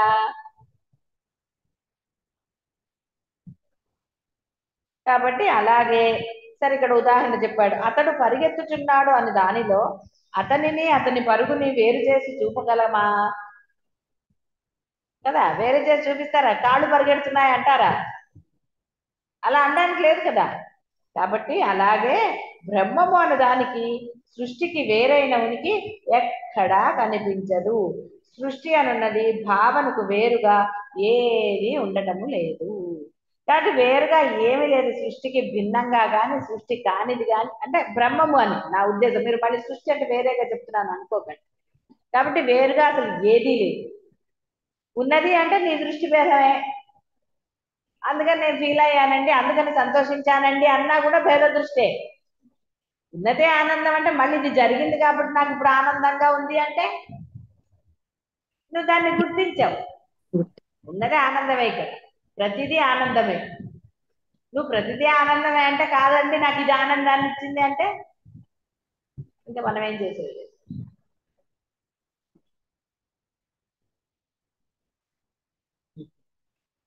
అందుకే సృష్టి బ్రహ్మము అను ఉభయ శబ్దముల భేదము ఒక కర్రను చీల్చినప్పుడు వచ్చే శబ్దం వలె అర్థరహితం. కర్రను చీల్చేటప్పుడు ఏవో శబ్దాలు వస్తాయి. శబ్దం వచ్చిందని చెప్పి చేసే పని మానేస్తారా? భయపడతారా దానికి? కర్ర చీల్చేటప్పుడు వస్తుంది అనుకో, పడేసి పారిపోతారా? పారిపోరు కదా. వేరేం కాదు, అందులో శబ్దం ఉన్నది నిగూఢంగా. నువ్వు దాన్ని ఇచ్చేసావు కాబట్టి ఆ శబ్దం వచ్చింది. అలాగే సృష్టికి బ్రహ్మానికి భేదం లేదు. సృష్టిలో ఇన్ని ఉన్నాయని నువ్వు భయపడవలసిన అవసరము లేదు, దాన్ని పట్టించుకోవాల్సిన అవసరము లేదు. శబ్దాన్ని పట్టించుకుంటారా? ఏం శబ్దం వచ్చిందా? నీ కర్ర విచ్చినప్పుడు ఏమొచ్చింది, ఇక్కడ విచ్చినప్పుడు అంటారు. దాని గురించి ఆలోచిస్తాడు ఎవడని? లేదు. ఆలోచిస్తే ఏమంటారు అది. కాబట్టి సృష్టికి బ్రహ్మానికి భేదం చూపిస్తే ఆ విధంగా ఉంటుంది. అంటే అభేదం అని చెప్పడానికి. ద్వైతము ఏకత్వము ఈ రెండు కనిపిస్తున్న ఏ వ్యవహార దశ అయితే ఉన్నట్లున్నదో అది కూడా చిన్మాత్రం యొక్క వివర్తనమే. లేకపోతే రెండుగా ఎందుకు కనపడుతుంది? ఎందుకు ఇష్టాలు అయిష్టాలు వస్తాయి? నీలో ఉన్నాడు కాబట్టి, ఆ బ్రహ్మం అనేవాడు ఉన్నాడు కాబట్టి, ఆ పదార్థంలో కూడా ఉంది కాబట్టి ఇష్టం అయిష్టం అన్నాం. ఆ పదార్థం ఉంది, అందులో నుంచి బ్రహ్మం వెళ్ళిపోగానే ఆ పదార్థం నశించిపోయింది. అప్పుడు ఇష్టం అంటావా? మామిడి పండు ఇష్టం ఉందని పాడైపోయింది, తింటారా? పారేస్తారు కదా. అందులో బ్రహ్మం నశించింది అంటే అందులో లేదు కాబట్టి అది పాడైపోయింది ఆ వస్తువు. అప్పుడు అంటావా ఇష్టము అని? అనం కదా. కాబట్టి ఇక్కడ అదే చెప్తున్నారు, ద్వైతము అద్వైతము. ఫస్ట్ ఇష్టం, తర్వాత రెండోది ఏమైంది, నాకు ఇష్టం ఎందుకంటే పాడైంది. కాబట్టి ఈ రెండు కనిపిస్తున్న వ్యవహార దశ ఏదైతే ఉందో, ఉన్నట్లున్నదో అది కూడా చిన్మాత్రం యొక్క వివర్తనమే. అది లేకపోతే నువ్వు చెప్పేది ఎక్కడుంది? నాకు ఇష్టము ఇష్టం లేదు, పాడైంది పాడవలేదని పండు చూస్తుందా నేను పాడయ్యాను తినకని? అది చెప్పదు, అది అలాగే ఉంటుంది. ఎవరికైతే మాట్లాడే శక్తి ఇచ్చాడో వాడు చెబుతాడు కదా. ఇప్పుడు జీవుడికే కదా గోలంతా ఉన్నది, ఎవరికండి? పదార్థాలకు ఏదన్నా ఉందా? ఇల్లు ఏమన్నా అంటుందా నువ్వు రాకు మా ఇంటికి అని అంటుందా? ఇల్లు ఏమందు, అది అలాగే ఉంటుంది. అది మాట్లాడితే మనం పాల్పోవాలి. అది కథలన్నీ బ్రహ్మం కాబట్టి మనం సేఫ్గా ఉన్నాం. కథలన్నీ మాట్లాడని బ్రహ్మం కాబట్టి మనం సేఫ్గా ఉన్నాం. అది మాట్లాడటం మొదలెడితే అందుకని ఆయన ఏం చేశాడంటే ఒక జీవుడికే పెట్టాడు అన్ని. ఒరే నీ ఇష్టం రా, ఏం చేస్తావో చేస్తావు. ద్వైతం చూస్తారా? ద్వైతం అంటే కేవలం రెండని కాదు, అనేకం. అద్వైతం ఏమీ లేదు. ఏమీ లేకుండా ఉంటే ఎంత హాయి కదా. ఇంట్లో ఏ సామాన్ లేవు, చెత్త లేదు, ఎంత హాయిగా ఉంటుంది. ఊడవక్కలే తొడవక్కలే. అవును మరి, అమెరికా వాళ్ళు అంతే ఊడ్చుకోరు తుడుచుకోరు. పెద్ద ఆలోచన లేదా రోబోలు పెట్టుకుంటారు, లేదా పై పైన ఊడ్చుకుంటారు. ఎందుకంటే వాళ్ళకి దుమ్ము లేదు, ఎందుకంటే కిటికీలు తీయరు కదా. వాళ్ళ ఎక్కడ ఏం తీసే పని ఉండదు వాళ్ళ ఇంట్లో, అందుకని డస్ట్ రాదు. బయట మట్టి కూడా కనపడకుండా వాళ్ళు గడ్డి ఇది వేసేస్తారు, ఎక్కడ మట్టి కనపడదు. మట్టి లేదు కాబట్టి దుమ్ము రాదు. ఎక్కడో కొన్ని చోట్ల మాత్రమే మట్టి కనపడేటట్టుగా ఉంటుంది. కొన్ని స్టేట్స్ లో అసలు ఎక్కడ వాడు మట్టి కనపడలేదు. ఆ గడ్డివి వాడు పెంచుతాడు కదా స్క్వేర్లు, అవి తెచ్చి వేసేస్తాడు. అందుకని ఎక్కడ దుమ్ము ఉండదు, ధూళి ఉండదు. నువ్వు నెల తర్వాత వెళ్ళినా ఇల్లు శుభ్రంగా నీట్గా ఉంటుంది, ఎందుకంటే దుమ్మే లేదు. త్వరపడి కిటికీలు తలుపులు పెట్టుకుంటారు కాబట్టి ఏం ఊడ్చుకుంటారు, ఏం తుడుచుకుంటారు, బోరు కొట్టదు. ఇక ఏదో మన ఇండియన్స్ కి కొంచెం అలవాటు కాబట్టి కాస్త చీపుర్లు గట్రాలు రోబోలు పెట్టుకుంటారు. అమెరికన్స్ కి అయితే అది కూడా ఉండదు. వాళ్ళు ఎప్పుడో గెస్ట్లు వస్తున్నారంటే, ఇంట్లో ఏదైనా ఫంక్షన్ ఉందంటే అప్పుడు వాక్యూమ్లు పెట్టుకుంటారు, ఇక అప్పుడు క్లీన్ చేసుకుంటారు. అప్పటి వరకు ఒట్టి చెత్త ఒక్కటి బయటపడేస్తారు, ఇల్లే ఊడ్చుకోరు పెడతారు. అందుకే స్ట్రాంగ్ గా ఉంటారు. మనం ఊడ్చుకుంటే కదా నడుము నొప్పి వచ్చింది. సీరియస్ గా ఉంటారు. అక్కడ ఉంటే బాగుండు అనుకుంటున్నావా? ఏ చెత్త, మనకేం అక్కడ బోర్ కొట్టేస్తుంది. మనకి ఇక్కడ ఆనందం కదా, ఇష్టం వచ్చినట్టు ఎవరినైతే వాళ్ళని ఏమైనా అనొచ్చు, ఎక్కడికన్నా వెళ్ళొచ్చు, అసలు ఎలా అంటే అలా ఉండొచ్చు. అక్కడ రోడ్డు మీద బ్లాక్ అన్న పట్టుకుపోతారు పోలీసు. ఫ్లోరిడాలో బ్లాక్ అన్న మాట వినపడకూడదు. నల్లోడు నన్నే తిట్టారు వీళ్ళని చెప్పి అంటే పోలీసు వాడు ఇంకేం మాట్లాడి తీసుకుని జైల్లో పెడతాడు. అంతా చాలా జాగ్రత్తగా మాట్లాడుకోవాలి. ఎందుకు వచ్చిన గోల, ఎక్కడికి వెళ్ళినా అదంతా అదో గోల, అదో ప్రపంచం. నచ్చిన వాళ్ళు ఉంటారు, నచ్చపోయినా ఉంటారు, మనకెందుకు కదా, మన హాయిగా ఉంది, మనం ఫ్రీ బర్డ్స్. ఓ పాప అమెరికా వాళ్ళు ఇంకా ఉన్నారు ఇందులో, మిమ్మల్ని ఏమంటలేదు కదా.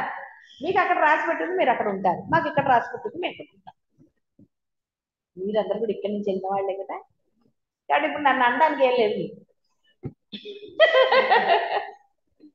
అందరూ నిద్రలో ఉన్నారు, ఎవరు అక్కడ చదువు చెప్పులు లేదు. ఉన్నాం గురువు గారు.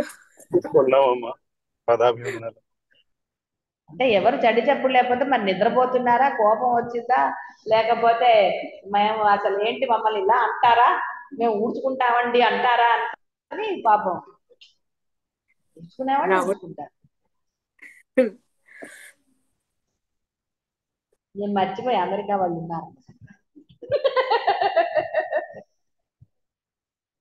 కాబట్టి అది కూడా సినిమా. అందుచేత అప్పుడు కూడా సృష్టి బ్రహ్మం అను ఉభయ శబ్దములు వాటి అర్థములు వేరు వేరు కాదు. ఇట్లు ఈ సృష్టి బ్రహ్మమే అయి ఉండగా ఇహ ఎవనికి ఎట్లు విభిన్న రూపములు భాషించగలవో చెప్పు. కాబట్టి రామచంద్ర, నీవు సర్వదా జ్ఞానివై ఉండు. వ్యవహారం నందు ప్రవృత్తుడైనప్పటికీ జ్ఞానికి ఈ సమస్త జగత్తు శిలవలే చిత్ ఘనం శాంతం ఏకం ఆద్యంతరహితం నిర్మలం నిర్వికారం మౌన స్వరూపమగు బ్రహ్మమే. కాబట్టి నువ్వు ఆ విధంగానే ఉండు అని చెప్తున్నాడు. రాఘవ, నీవు నేను పర్వత సమూహాలు దేవతలు అసురులు మొదలగు సమస్త దృశ్యము కేవలం నిర్మాణ రూపమగు చిద్ ఆకాశం మాత్రమేనయ్యా. కాబట్టి ఎందుకు వచ్చిన గోళలు, ఇంకా ఒకడు మేల్కొన్న తర్వాత తాను రాత్రి కలలో చూసిన దృశ్య వ్యవహార జాలాన్ని ఎలా ఉద్దేశించి ఉంటాడో నీవు ఆ విధంగా ఈ జగత్తుని వర్తమానంలో స్వప్న దృశ్యంగా చూడు. స్వప్న నిజం అంటావా? అనవు కదా. లేచాక నవ్వుతావో భయపడతావో అయ్యో పాపం అనుకుంటావో ఏదన్నా కానీ అలా అనుకుని ఉండు. అందులో అంటే వ్యవహారంలో అలా ఉండు అంతే తప్ప అది నిజమైందని చెప్పి మనసు ఇలా చేసుకుని లేకపోతే అనేకంగా సృష్టించుకుని లేనిపోని బాధలు కొని తెచ్చుకోకూడదు అని చెప్తున్నారు. కాబట్టి ఎందుకు వచ్చినది ఎంత చెప్పినా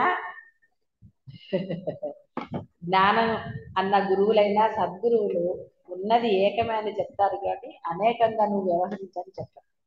కోరికలు ఉన్న వాళ్ళకి ఇక వాడికి ఆ కోరిక తీరితే తప్ప అన్న దాంట్లో ఉంటాడు కాబట్టి వాళ్ళకి సరేరా ఈ కోరిక తీర్చడానికి ఈ ఉపాసన చేసుకో అది చేసుకో అని చెప్తారు. ఎందుకంటే వాడికి అది మనసులో ఉండిపోయింది అనుకో, వాడి దీంట్లోకి వస్తాడా రాడా అది. అందుకనే ఎవడిని వాడే ఉద్ధరించుకోవాలన్నాడు. చెప్పటం వరకే, బ్రహ్మము తాను తెలియబడతాడు. తర్వాత దానిని ఆచరించవలసింది, దానిని ఆచరణలో పెట్టవలసింది ఎవడికి ఇష్టమో వాడే పెడతాడు. కోరికలు ఉన్నాయని అందుకనే కృష్ణ పరమాత్మ కూడా పర్వాలేదురా నీ కోరికతో అయినా నన్ను పట్టుకో, అసలు అంటూ పట్టుకోవటం మొదలుపెట్టి నువ్వు ఆ పట్టు ఎలాంటిదో నేను తర్వాత దాన్ని మారుస్తాను అన్నాడు. కాబట్టి కోరికతో అయినా అని అలాని విపరీతమైన కోరికలు కాదు. అసలైన పరమ సత్యం తెలిసిన తర్వాత కోరిక అనేది ఉండకూడదు. కానీ కొంతమంది జీవలక్షణం అనండి ఇంకోటనండి దానికి ఏ పేరు పెడితే ఏంటి. కాబట్టి కోరికలు ఉంటాయి.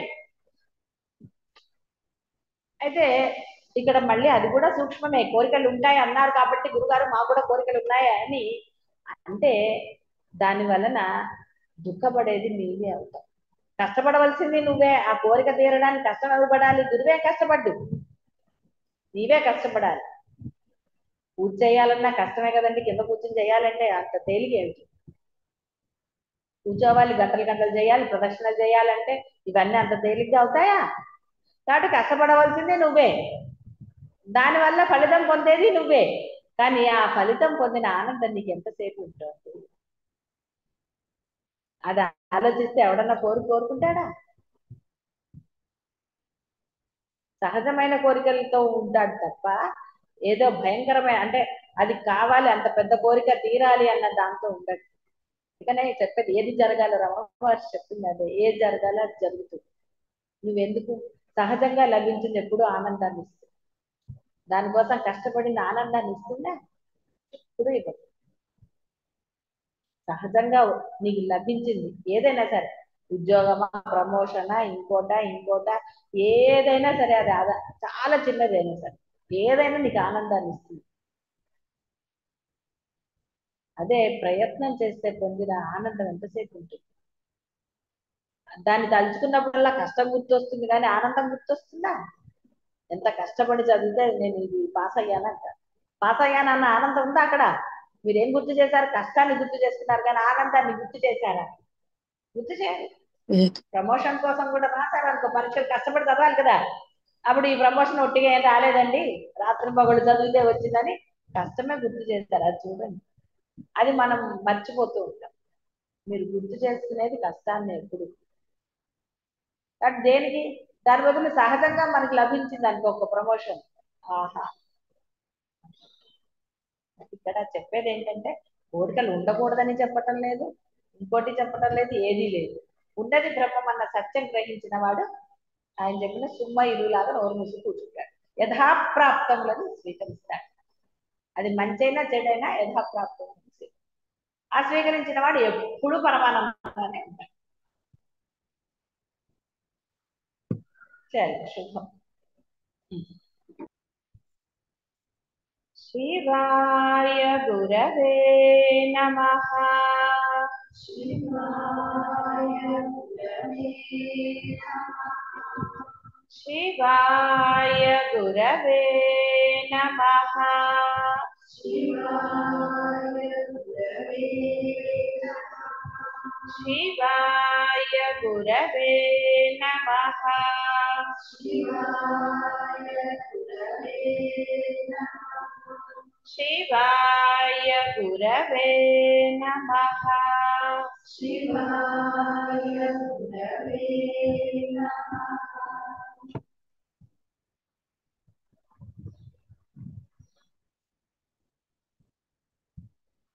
రాముల వారు ఆ కథ మళ్ళీ చెప్పమని అడిగాడు. ఆ ఏం చేశారు? ఇచ్చాహంకారం వచ్చాయన్నారు కదా, తర్వాత ఏం జరిగిందని అడిగాడు. అప్పుడు వశిష్ఠ మహర్షి చెప్తున్నారు, క్రమంగా నేను సమాధి నుండి ప్రబుద్ధుడనై లేచాను. అతి సూక్ష్మమైన ఏదో ధ్వని నా చెవులకు వినిపించింది. ఆ ధ్వని అల్పంగా వ్యక్తమైన ఏవో పదాలతో కూడుకుని అతి మనోహరంగా ఉంది. అయితే ఆ సన్నగా వినపడే మాటలకు అర్థం ఏమిటో తెలియలేదు. ఆ వినపడిన శబ్దాన్ని బుద్ధితో పరిశీలిస్తే ఆ ధ్వని ఒక స్త్రీ కంఠం నుండి వెలువడినట్లుగా నాకు అనిపించింది. అప్పుడు ఆ ధ్వని ఎవరిది, ఎటువైపు నుంచి వచ్చింది అని పరిశీలించసాగాను. అతి మధురమైన ఏదో ఆలాపనలాగా ఉన్నది కానీ అది రోదన వలె లేదు, పఠనం వలె కూడా లేదు. అది కమలంలో ఉన్న భ్రమరం చేసే శబ్దంలాగా ఉన్నది. అత్యంత మధురంగా ఉన్నది అని అనిపించింది. ఎటు నుంచి వచ్చిందా అని ఆశ్చర్యంతో దశదిక్కులా పరికించి చూశాను. ఏమీ కనిపించలేదు. అప్పుడు అనుకున్నారట, చాలా ఆశ్చర్యంగా ఉంది. సిద్ధులు కూడా వచ్చుటకు అవకాశం లేనంతగా లక్షల కొలది యోజనములు అతిక్రమించి ఈ ఆకాశ విభాగం స్థితి కలిగి ఉన్నది. ఈ ఆకాశ విభాగం అటువంటి ఈ ఏకాంత స్థానంలో స్త్రీ గొంతును పోలిన శబ్దం ఎంత ప్రయత్నించినా శబ్దం ఎక్కడి నుంచి వచ్చిందో తెలుసుకోలేకపోయాను.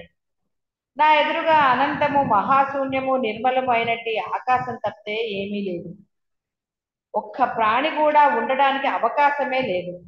మరి ఏమిటి ఈ శబ్దం? ఇలా ఆలోచిస్తూ ఆయన అంతా పరికిస్తున్నారు. సరే, ఈ వర్తమాన ఉపాధిని త్యజించి చిదాకాశ రూపుడున అయ్యదనుగాక. ఆ చిదాకాశం నందు అధ్యస్థమై ఉండే అవ్యాకృతాకాశముతోటి ఏకత్వం సంతరించుకుంటా. ఆ వ్యాకృతాకాశం యొక్క గుణము అయినట్టి శబ్దం యొక్క అర్థమును ఆ ఆకాశ కోసమును అనుభూతం చేసుకుంటా. నా ధ్యాన బలంతో ఈ దేహాకాశమును ఉన్నది ఉన్నట్లుగా అక్కడే స్థాపించి ఉంచి చిదాకాశ రూపుడునై జలబిందువు జలముతో ఐక్యం పొందినట్లుగా అవ్యాకృత ఆకాశంతో ఐక్యత పొందదు. ఆయన రూపం ఆయనలాగే ఉంది, కానీ ఆయన రూపం పొందారు.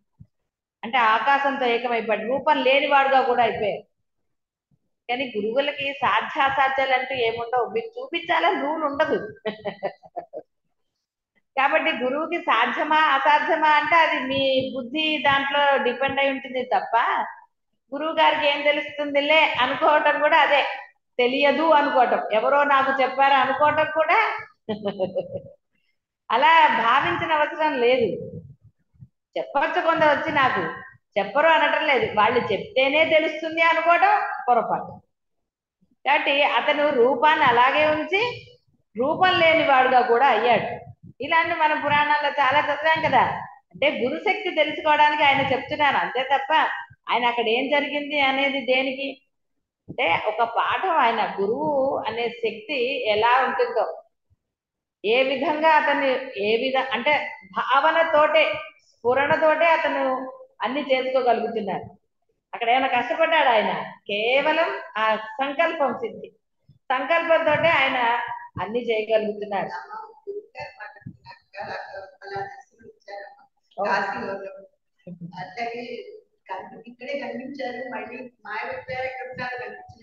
దేహం తెలిసించటకై అక్కడ పద్మాసనం అవతరించాను, సమాధిని తీలించుటకై మరలా కన్నులు మూసుకున్నాను.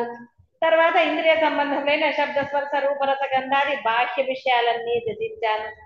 అటుపై అభ్యంతరములైన సంకల్పములు మొదలైన వాటిని కూడా వదిలేశాను. అంటే రూపం లేదు కదా, చెప్తున్నాడు వదిలేశాను అంటే అర్థం అక్కడైనా ఏదో చేశాడనా? అలా రూపం పొందాను, ఏదీ లేని రూపం లేని వాడికి సంకల్పాలు ఏముంటాయి? ఏమన్నా పట్టుకుని ఉంటాడా? ఏం లేదు కదా. అదే చెప్తున్నాడు అన్నమాట. చైతన్య స్ఫురణ చిత్తాకాశ రూపుడున అయ్యాను. క్రమంగా ఆ చిత్తాకాశ రూపం కూడా త్యజించి బుద్ధి రూపం పొందాను. తర్వాత బుద్ధి రూపాన్ని త్యజించి జగత్ సమూహములకు దర్పణ మనదు అనంతమగు చిదాకాశాన్ని అయ్యాను. జలం అనే శబ్దంలో సరే ఇవన్నీ రకరకాలుగా జలాలు ఎక్కడెక్కడో ఉంటాయి కదా, సముద్రం ఇవన్నీ, అదంతా కూడా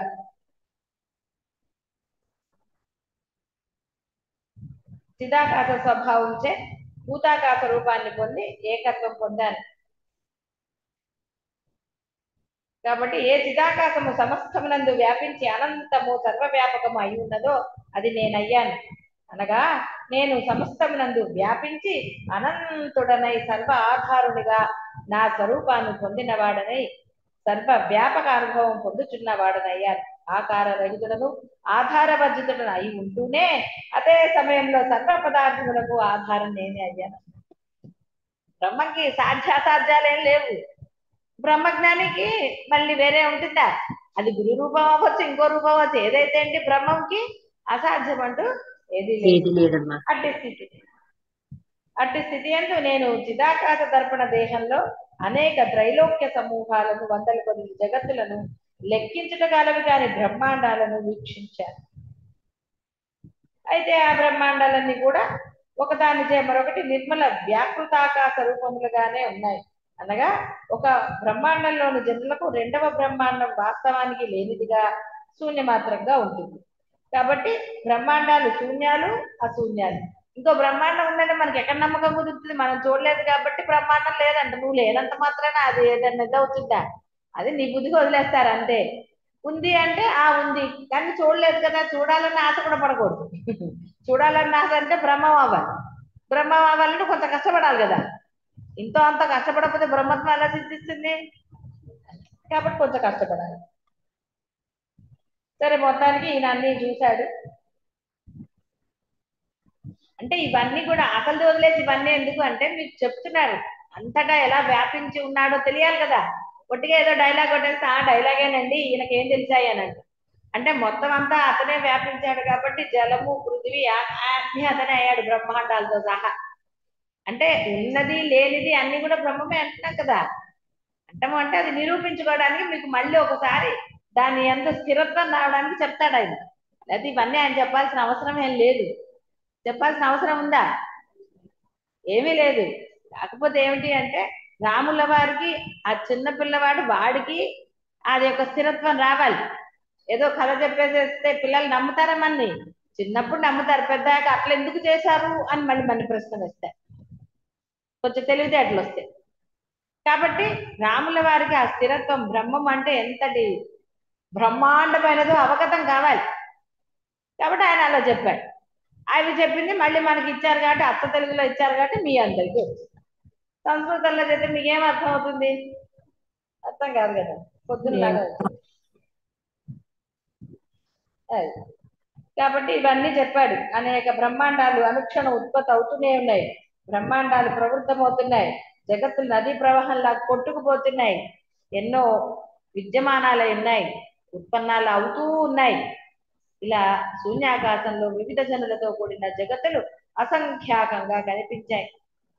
అనేక బ్రహ్మాండాలు ఆవరణాలు లేవు, మరికొన్నిటికి అసంఖ్యాకములైన ఆవరణములు, భూతావరణ, మనో ఆవరణ, చిత్తావరణ, అలాంటివి ఏవేవో. సరే, ఇవన్నీ కూడా అలా ఇచ్చాడు. అవన్నీ అంటే మీకు తెలుసు కదా, బ్రహ్మాండం చాలా గొప్పదని తెలుసు కదా. అవన్నీ ఎందుకు? పాపం రాముల వారికి తెలియదు కాబట్టి ఆయన చెప్పాడు. ఇవన్నీ మీరు చదువుతున్నారు, మీకు తెలుసు కదా. తెలీదా? ఎన్ని చదివారు కదా ఆల్రెడీ మీరు. మళ్ళీ అవన్నీ ఎందుకు చెప్పండి అనవసరంగా.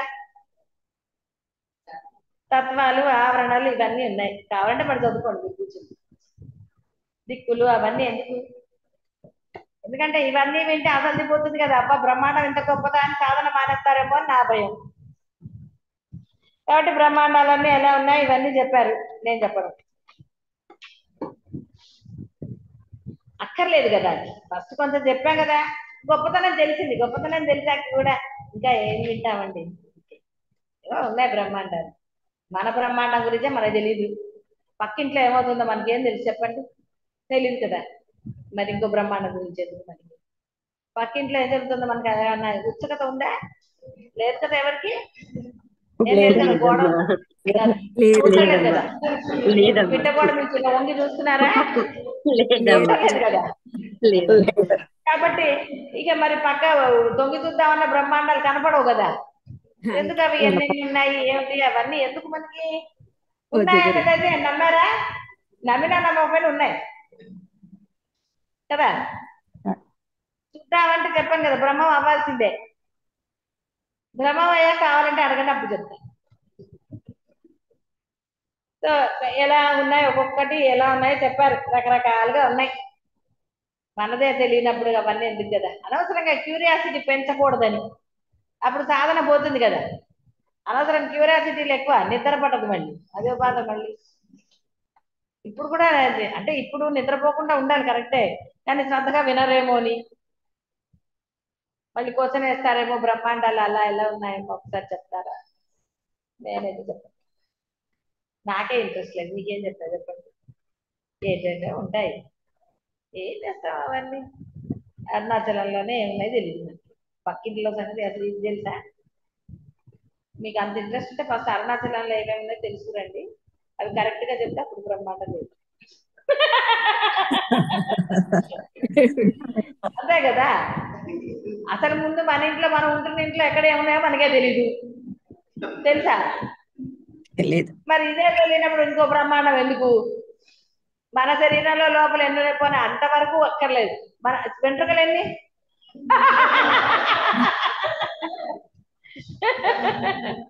చెప్పగలరా?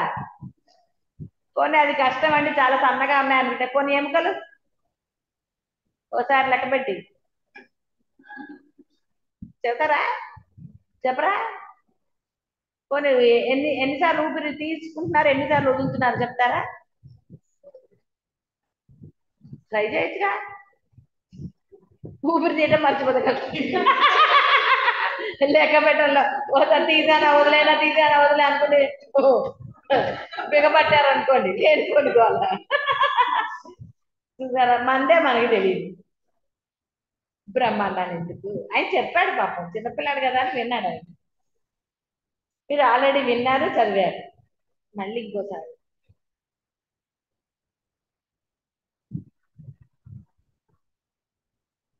కాబట్టి ఎన్ని ఎలా ఉన్నా సరే ఆ వివిధ అనంత కోటి బ్రహ్మాండాలన్నీ కూడా చిదాకాశ రూపమే, అందులో ఏం డౌట్ లేదు కదా. చెప్పాను కదా, మీకు డౌట్ గా నేనేం చేయలేదు. మీరు బ్రహ్మం అయితేనే డౌట్ క్లియర్ అవుతుంది.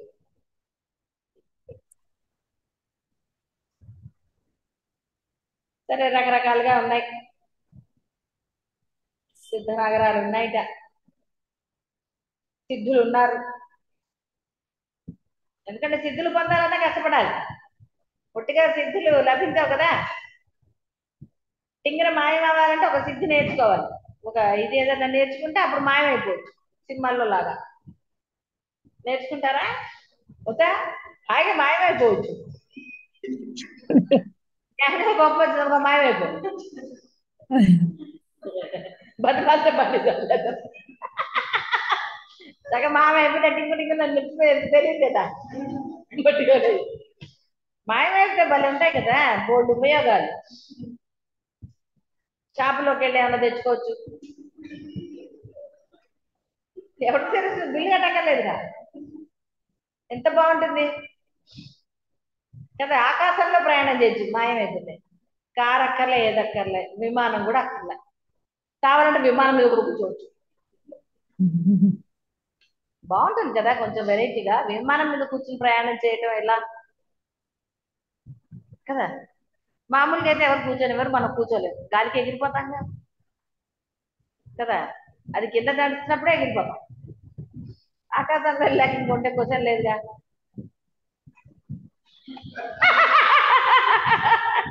ఆలోచిస్తున్నారు ఆకాశం ఎలా కూర్చుంది కదా. కదా, అప్పుడప్పుడు అట్లాంటి కోరికలు వస్తే బాగుంటుంది, తమాషాగా ఉంటుంది కదా. సరే, మొత్తానికి అలా అన్ని బ్రహ్మాండాల గురించే చెప్పాడు. కాబట్టి సిద్ధులు కూడా అక్కర్లేదు కదా. కావాలా? కావాలంటే వెళ్ళిపోండి, పర్వాలేదు. ప్రయత్నం చేస్తే అప్పుడు అమెరికాకి ఇండియాకి ఎంత టింగులు వచ్చేసి టంగులు వెళ్ళిపోవచ్చు, వచ్చేసి ఉపన్యాసం వినేసి వాళ్ళు వెళ్ళిపోవచ్చు, సిద్ధులు లభిస్తే. అని మాది అవన్నీ ఉంటాయి, చిన్నగా అయిపోవచ్చు. హనుమంతుడు అవ్వలేదు, చిన్నగా అయ్యాడు, కావాలంటే పెద్దగా అయ్యాడు. అలా చిన్నగా అయితే ఏముంది, ఏరోప్లేన్ కింద ఏదన్నా పట్టుకుని వచ్చేసి. మాయం అవటం రాలేదు అనుకోండి, మాయం అవటం రాకపోతే అట్లా కూడా రావచ్చు కదా, టికెట్ అక్కర్లా. కానీ నిజంగా భలే ఉంది కదా ఐడియా. అలా చిన్నగా అయిపోయేది లభిస్తే ఎంత బాగుంటుంది కదా. అప్పుడు పెద్దగా అయ్యేది కూడా నేర్చుకోవాలి మరి మళ్ళీ కదా. మళ్ళీ నార్మల్ గా వచ్చేది మర్చిపోతే ఎట్లా, అది మర్చిపోకూడదు. ఎంత బాగుంది కదా, వింటేనే అసలు భలే మజాగా ఉంది కదా. అసలు ఏంటో ఇన్నాళ్ళు వేసేది కనుక్కున్నాం. రామచంద్ర, బ్రహ్మాండాలన్నీ కూడా అజ్ఞానం అనే దోషంచే అనాది కాలం నుండి సాక్షి చైతన్యం నుంచి అధ్యతములై ఉన్నాయి. అన్ని అందులోనే ఉన్నాయి, బ్రహ్మాండంలోనే ఉన్నాయి, బ్రహ్మంలోనే ఉన్నాయి. బ్రహ్మంలో ఉన్నాయి కదా, అవి బ్రహ్మాండమే. ఇంకా మన సందేహం ఎందుకు మనకి అనవసరంగా కటక్షోభ.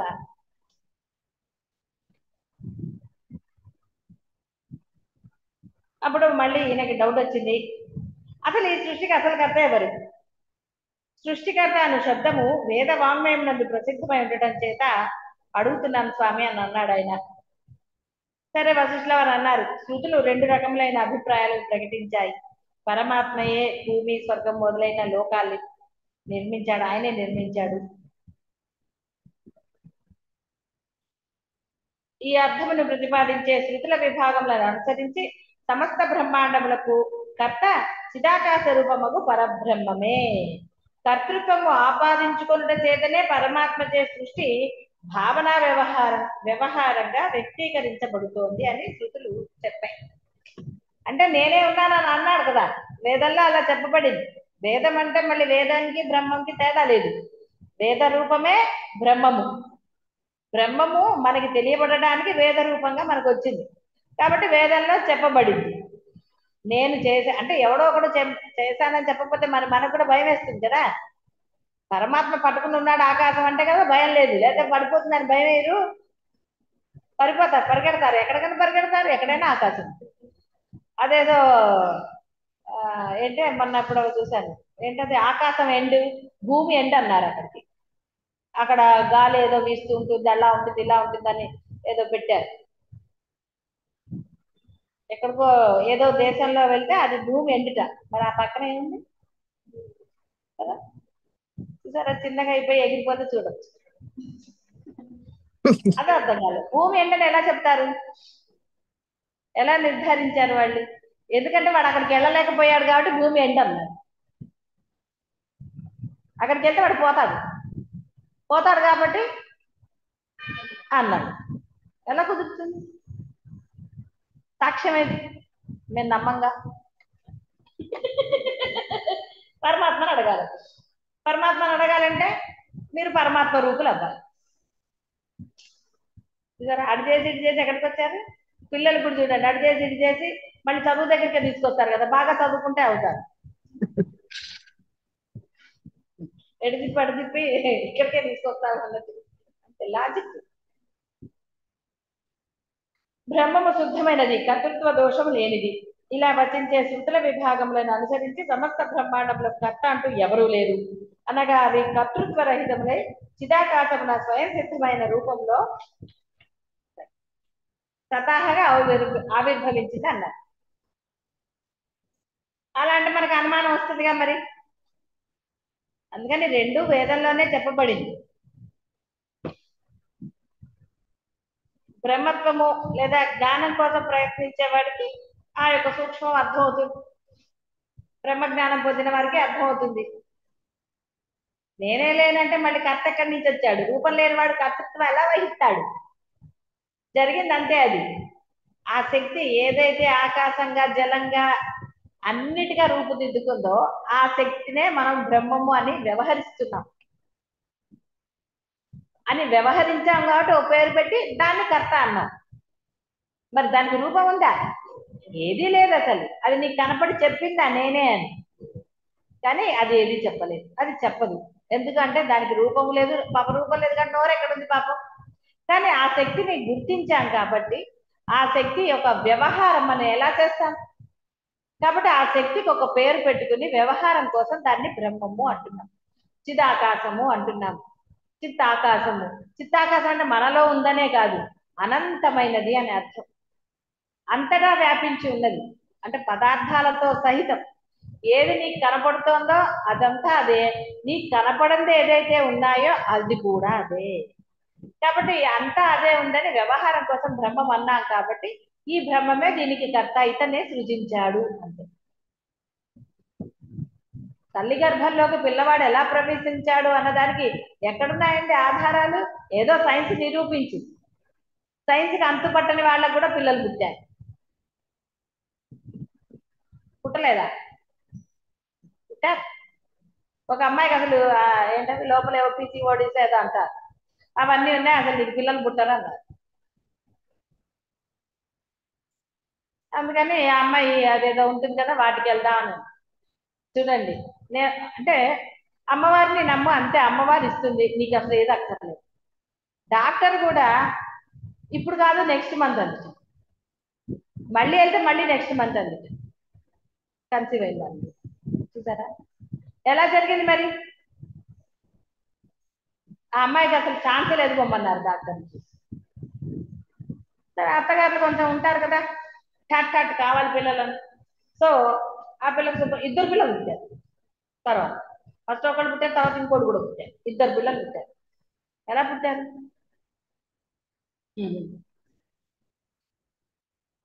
ఒక ఆవిడ కోడలు ఇంట్లోంచి వెళ్ళిపోమంది, పిల్లలు పుట్టట్లేదు వెళ్ళిపోమంది ఇంట్లో. మొగుడుతో ఆ అమ్మాయి వచ్చి ఏడ్చింది. నేను ఎందుకు ఏడుస్తావు, ఆ ఇంట్లోంచి బయటకు వస్తే నీకు పిల్లలు పుడతారన్న అన్నట్టుగా ఆ అమ్మాయి వెళ్ళింది, ఆ అమ్మాయి కన్సీవ్ అయింది.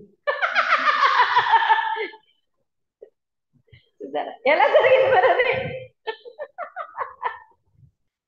అందుకని బ్రహ్మాండానికి ఏ శక్తి అయినా ఉంటుంది కదా, ఎలా అయినా జరుగుతుంది.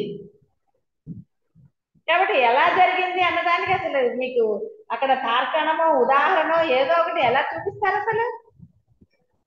బ్రహ్మము అంటే ఆ శక్తి, శక్తి ఏమైనా చేస్తుంది, ఇస్తుంది, తీసేసుకుంటుంది.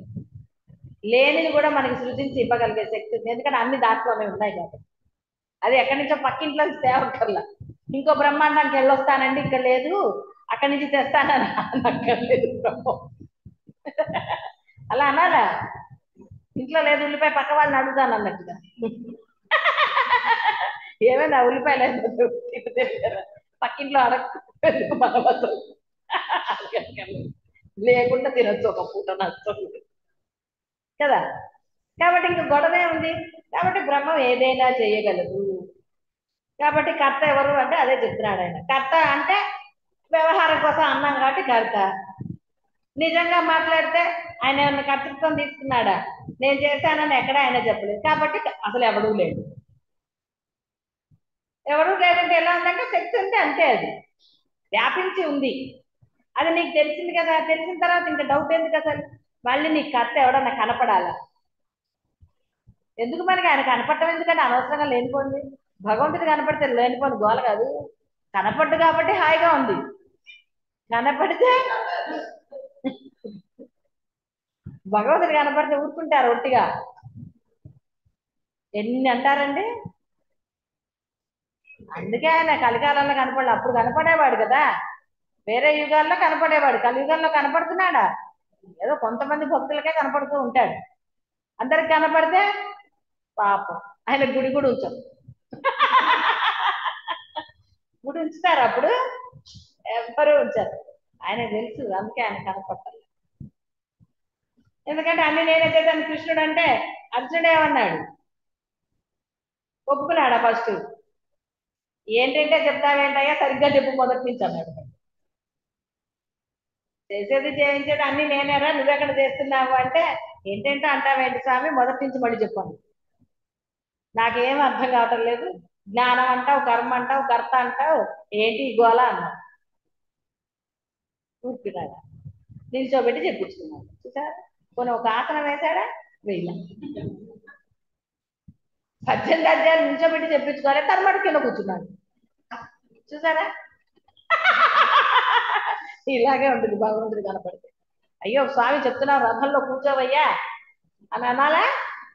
అనలేదు. ఆయన నేను పరమాత్మని మరో చెప్పాడు కదా చిన్నప్పటి నుంచి. మరి ఆయన రథసారం చేస్తారా ఎవరన్నా? చేశా, మరి చేశాడా లేదా?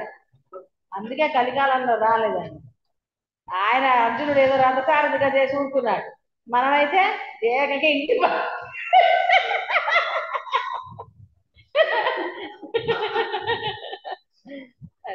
కాబట్టి కర్త ఇవన్నీ కూడా మన గోళలు, ఆయనకి ఆ గోళలు లేవు. సరే, మళ్ళీ జీవులు ఇవన్నీ ఉన్నాయి క్షీరసాగరంలో జలంలాగా. కాబట్టి రామచంద్ర, సమాధి కాలంలో నాచే అవతరించబడిన అనంతమగు చిరాకాశంలో కారణం లేకయే జనిస్తూ, కారణం లేకయే నశిస్తూ, సంసార దోషం గల కనులకు కనిపిస్తూ, వాస్తవానికి భ్రాంతి మాత్రమై ఉంటున్న అనేక జగత్తులను చూశాను కదా. ఉంది అనుకున్న వాడికి ఉంది, లేదు అనుకున్న వాడికి ఏమిటి కదా. లేదు అంటే ఏమన్నా ఉంటుందా? ఏముండదు, హాయిగా ఉంటుంది. ఉంది అనుకుంటేనే కదా దాచుకోవాలి. నాకేమీ లేదంటే దాచుకునేది ఏముంది అసలు అక్కడ? ఉంది అనగానే బీరువా కావాలి.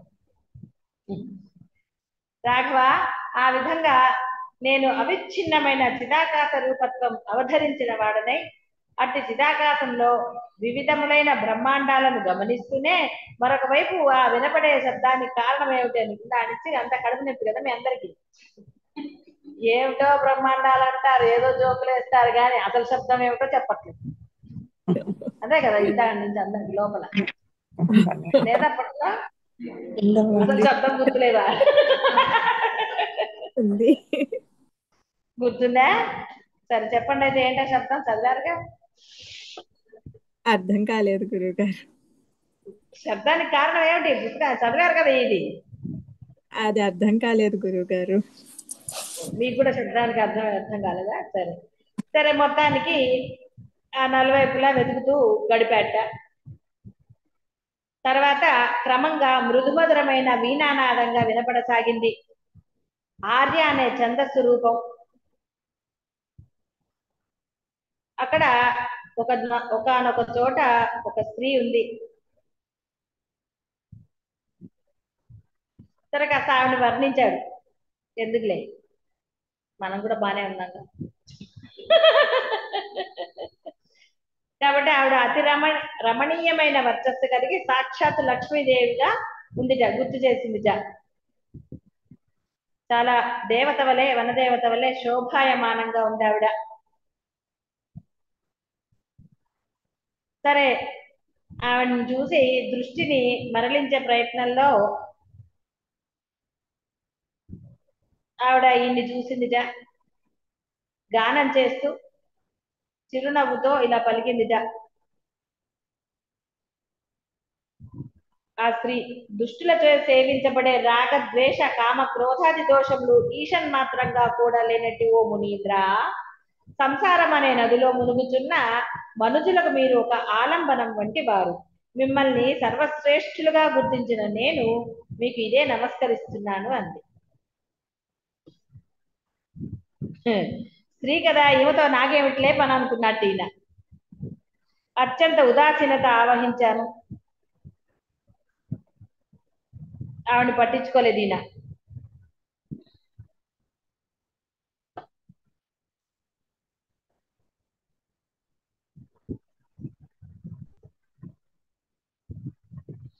కాబట్టి ఇంకా ఇదంతా కూడా పరికిస్తున్నాడు ఆయన, ఏమేమి ఉన్నాయి జగత్తులో అని. ఆహా, ఈ మాయ ఎంతటి విస్తారం అనుకుని చూస్తున్నాడు. అప్పుడు స్వామి, ఒక జగత్తులోని వారికి మరొక జగత్తు లేనిదిగా అయి ఉండటం ఎలా సాధ్యం అని అడిగాడు ఈయన. చిన్నపిల్లాడు కదా పాపం, పెద్దవాళ్ళకి రావు కానీ చిన్నపిల్లలకి తొందరగా సందేహం ఇస్తాయి. అప్పుడు పెద్దవాళ్ళకి కొన్ని తెలుస్తాయి కదండి, అందుకని పెద్దవాళ్ళు ఏం అడగరు, అడుగుతారా? సినిమా చూస్తుంటే పిల్లలకి డౌట్లు వస్తాయి, పెద్దవాళ్ళకి డౌట్లు వస్తాయా? రావు కదా. నేను అదే చెప్పాను, నేనేం తప్పు చెప్పలేదే. వశిష్ఠులు చెప్తున్నారు, గదిలో ఇద్దరు మనుషులు నిద్రిస్తున్నారు అనుకో, ఒకడు తన స్వప్నంలో చూస్తున్న యుద్ధ విన్యాసాలు నేను చెప్పాను కదా, గజబల ఘీంకారాలు పక్కనే నిద్రిస్తున్న రెండవ మనుషునికి వినపడతాయా? కాబట్టి సాధ్యమే అన్నాడు. అవన్నీ రెండవ వానికి అవిషయంలే కదా. సరే, మొత్తానికి అలా ఏదో 2-3 ఉదాహరణలు చెప్పాడు ఆయన. కాబట్టి అలాగే అనేక బ్రహ్మాండములలోని ఒకదానిలో జరిగే కల్పాంతాది విన్యాసాలు మరొక బ్రహ్మాండంలోని జనులకు తెలియరావటమే లేదన్నది గ్రహించాడు ఆయన అని అన్నాడు. ఎలా తెలుస్తాయి?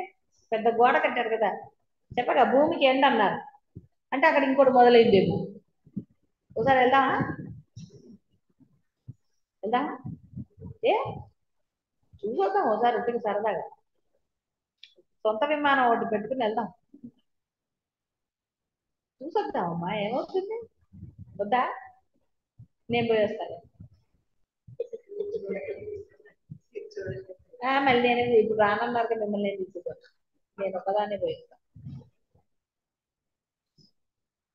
పరస్పరం ఒకదానిలోని జీవులకు మరొకటి శూన్యం.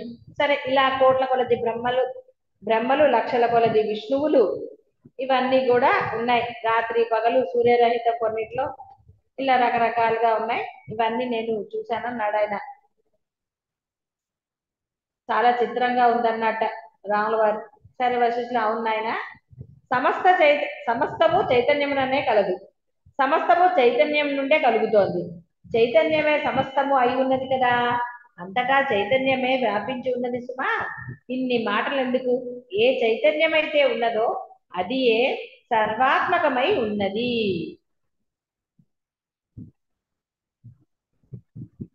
కాబట్టి మానవుడన్నా జంతువన్నా కుండన్నా ఏదన్నా కూడా అన్ని కూడా చైతన్యమే నామరూపముల దృష్ట్యా ఆ విధంగా చెప్పబడుతోంది.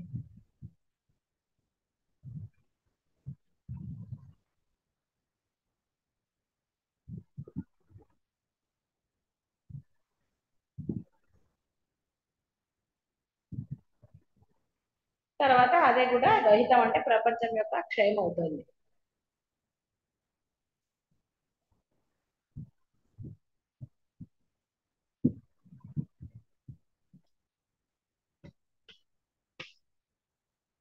నాలాంటి మునీశ్వరులు నా రూపాలే ఉన్నటువంటి వారు, నా పేరు కలిగిన వశిష్ఠ నాములైన ఉత్తములకు అనేక మంది మునీశ్వరులు కూడా నేను చూశానన్నాడు ఆయన. శ్రీరామావతార సహితంగా 72 త్రేతాయుగాలు ఆయన చూశాట.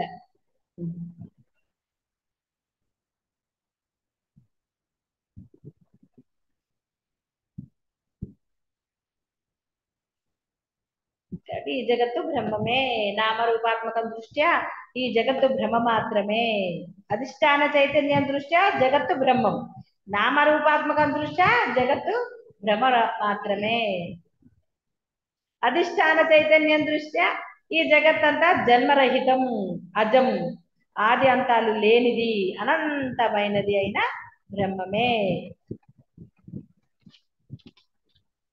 ఏ బ్రహ్మము సర్వదా ఒక చిలవలే మౌన రూపమై నామరూప వివర్జితమై జ్యోతిస్వరూపమై ఉన్నదో ఆ బ్రహ్మమే ఈ రీతిగా జగద్రూపమున ఉన్నదని గ్రహించు. ఒకడు తాను నిరాకార స్వరూపుడే అయి ఉండి కూడా తన స్వకీయ ఊహా నిర్మిత స్వప్నమున తన రూపాలే అనతగ్గ అనేక ఆకార వికారాలన్నీ పొందుతున్నాడు కదా. ఆ విధంగానే నిరాకారము చిదాకాశమున వాస్తవానికి అంటే తెలియబడేది లేక దృశ్యం అనేది లేకపోయినప్పటికీ దాని కల్పన చే అంటే స్వప్నం వలె నిరాకారము చైతన్యమే జగద్రూప దృశ్యంగా భాషించుచున్నది. ఒక దీపంలోంచి ప్రకాశము బయల్బడలి ఆయా వస్తువులను ప్రకాశింపచేస్తుంది. అయితే జ్యోతి ప్రకాశము జ్యోతి కంటే వేరా కాదు కదా. అదే రీతిగా ప్రకాశ మాత్ర రూపము చైతన్యం తనకంటే వేరు కాని రూపాన్ని జగత్తుల రూపంగా రచిస్తుంది. అంతర్గత జ్యోతితత్వము సూర్యుడు సూర్యకిరణం ఒక్కటే అయినట్లుగా చైతన్యం చైతన్య స్ఫురణ మాత్రము ఈ నామరూప జగత్తు ఒకటే కదా. కాబట్టి జగత్తు అనేది విడిగా ఏమీ సృష్టించబడలేదు. చైతన్యమే జగత్తుగా భ్రమచే అనిపిస్తోంది. అంతేగాని అక్కడ ఏం సృష్టి కార్యక్రమం జరగల. సృష్టి చేస్తే వేరే అవ్వాలి కదా. రౌండ్ చూస్తే లడ్డు, స్క్వేర్ గా చూస్తే బర్ఫీ. పేర్లు మారుతాయి, సేమ్ అదే కదా. చిన్న లడ్డు పెద్ద లడ్డు, ఒకటి తిరుపతి లడ్డు అంటారు. ఇంట్లో చేసుకుంటే మన లడ్డు, గుళ్ళో చేస్తే తిరుపతి లడ్డు ప్రసాదం. ఆ లడ్డు మనం చేసుకుంటే ఇంకోటి. ఏదైనా అంతే కదా. నామరూపాత్మకం. నామాలు పేరు మారుతుంది, రూపం మారుతుంది. కాబట్టి బ్రహ్మం యొక్క వివర్త రూపంలో తగిన అక్కడి అనేక జగత్తులందు ఒక్కొక్కటి ఒక్కొక్క విధం. సరే ఇదంతా కూడా సరే అదేంటి స్వామి అంటే జగత్తులలో అన్ని అట్లా వేరే వేరేగా ఎందుకు ఉన్నాయని అంటే కొన్నిట్లో జనం ఉన్నారు, కొన్నిట్లో జనం లేరు, కొన్నిట్లో మనుషులు ఉన్నారు, కొన్నిట్లో ఓన్లీ జీవరాశులే ఉన్నాయి, అంటే జంతువులు ఉన్నాయి, ఇలా రకరకాలుగా ఏదో చెప్పాడు ఆయన. అదేంటి స్వామి అని అడిగాడు. చిన్నపిల్లాడు కదా అందుకని అడిగాడు. ఓ రామచంద్ర, ఈ మనస్సే అంతా. ఒకానొకటి సత్తు కావచ్చు లేదా అసత్తు కావచ్చు. ఏదైనా వస్తువు చిరకాలంగా ఇది నాకు హితము అని అభ్యసిస్తే అది అట్లే అనుభవం అవుతుంది. అది నాకు అహితము అని అభ్యసిస్తే కర్మవశంగా భోగకాలంలో శీఘ్రంగా ఆ రూపంలోనే స్పష్టంగా ప్రకటమవుతుంది. మనస్సును బట్టే దృశ్యం ప్రాప్తిస్తోంది. మధ్యాహ్నం చెప్పాం కదా, మనస్సును బట్టే దృశ్యం ప్రాప్తిస్తుంది, లేకపోతే ఏమీ లేదు. మనస్సు లేని చేత దృశ్యమే లేదు. తినడానికి ఇంట్రెస్టింగ్ గా ఉంటే హాయిగా అనిపిస్తుంది, ఇంట్రెస్ట్ లేదనుకోండి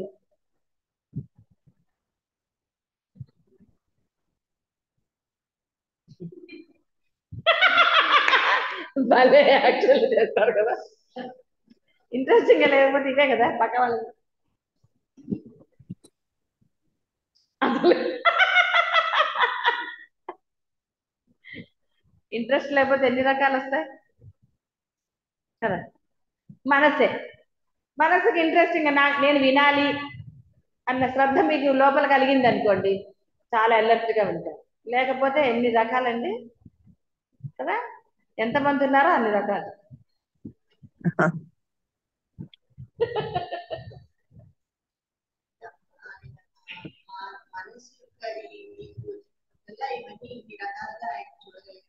ఆయన మనస్సానికి ఎక్కడుంది, ఆయన చిదాకాశ రూపం అయ్యాడు కదా. నీ మనస్సుని బట్టి అలా ఉంటాయ్యా అని చెప్తున్నాడు. అలా ఎలా సాధ్యమైంది అని అన్నాడు ఆయన. ఎలా సాధ్యం, అసలు ఏది లేదు బుర్ర అని చెప్తుంటే మళ్ళీ అది ఎలా సాధ్యమైందని అడుగుతున్నాడు కదా. ఇలా ఉన్నాయి బ్రహ్మాండాలన్నీ కూడా ఉన్నాయి అలాగా, ఒక దాంట్లో ఇలా ఉన్నారని ఆయన ఏదో చెప్పాడు. అప్పుడు ఈయన అన్నాడు అది ఎలా సాధ్యం అన్నాడు. ఎందుకు సాధ్యం కాదు, నీ మనసులో మీరు అనుకున్నవన్నీ సాధ్యం కాలేదు, మరి అలా సాధ్యమైనప్పుడు అది ఎందుకు సాధ్యం కాదు. బ్రహ్మంకి ఏదన్నా ఇదిగా ఉందా, ఇంకేంటి డౌట్. నీ మనస్సు ఎలాగైతే ఉంటుందో మీకు అది ప్రపంచం అంటే ఒక పదార్థం అలా కనపడుతోందా, కనపడటం లేదా, కనిపిస్తుంది కదా. కాబట్టి నువ్వు అది ఎలా సాధ్యమని అంటున్నావు నీ మనస్సు బట్టి. ఇందాకే బ్రహ్మం అని చెప్పాడు కదా, కర్త అనేవన్నీ లేదు అన్నప్పుడు అది ఎందుకు సాధ్యం కాదు. ఆయన ఇష్టం కదా, అది సంకల్పరహితం ఆయనకి. వేదం ఏం చెప్పింది, ఒక చోట అతనే కర్త అంది, ఇంకో చోట అసలు నామరూపాలు లేని వాడు ఆయనే కర్త, ఆయన ఉన్నాడు అంతే అంది. నీ మనస్సుకి అది ఎలా సాధ్యం అంటే, నీ మనసు సాధ్యం కాకపోవచ్చు, కానీ నీ మనసులో నువ్వెన్ని బ్రహ్మాండాలు సృష్టిస్తావు. కాబట్టి అంతా అది ఒక మనసు యొక్క ఇదే అని చెప్తున్నాడు ఆయన. నువ్వు అది ఉంది అంటే నువ్వు భావన చేసి అక్కడెక్కడ అలా ఉంది అని భావన చేస్తే నీకు అది కనపట్టలేదు ఆ దృశ్యం, కానీ అది అలాగే ఉంటుందని నువ్వు అనగలవా. కానీ నువ్వు భావించేసి కాదు అలా ఉంటుంది అది అని అంటావు. అది మరి మనస్సే కదా, అంతే సింపుల్. మనం దాన్ని ఇలా చూడక్కర్లా. ఆయనకు మనసు ఉందా అనక్కర్లా, ఆయన మనసు ఉంటే పాప ఆయన అలా ఎలా ఉంటాడు కదా. బ్రహ్మాన్ని ఇచ్చేసేవాడు కదా, ఒట్టిగా బ్రహ్మ ఉంది అని చెప్పేవాడు. మనస్సు లేదు బ్రహ్మానికి కదా. బ్రహ్మ ఉంటే మన ఇన్ని తిప్పలు ఎందుకు పెడతాడు చెప్పండి.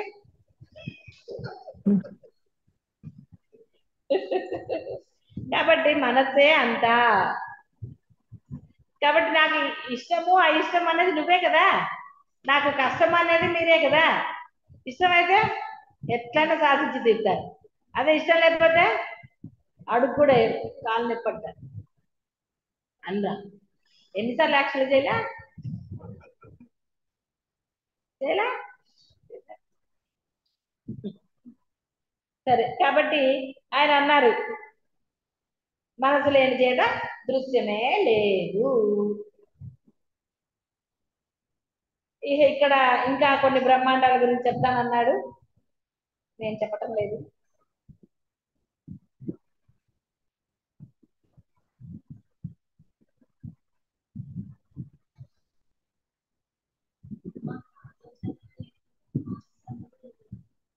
మనసు మనసు అసలు లేనే లేదు మామూలుగా అయితే. నువ్వు వ్యవహారం చేయడానికి, నువ్వు చెప్పుకోవడానికి లోపల ఏదో ఉంది నాదని దాని పేరు మనసు అని పెట్టావు. ఇప్పుడు లేని వాడికి బ్రహ్మం అని పేరు పెట్టలేదు. కాబట్టి నువ్వు లోపల కొన్ని దాచుకున్నావు కదా, ఎక్కడ దాచుకున్నావు అంటే ఏం చెప్తాం పాపం. గుండెలోనేమో అంత రక్తం అన్ని ఉన్నాయి, ధమనులు శిరస్సులు అనే, శిరస్సులు కాదు శిరస్సులు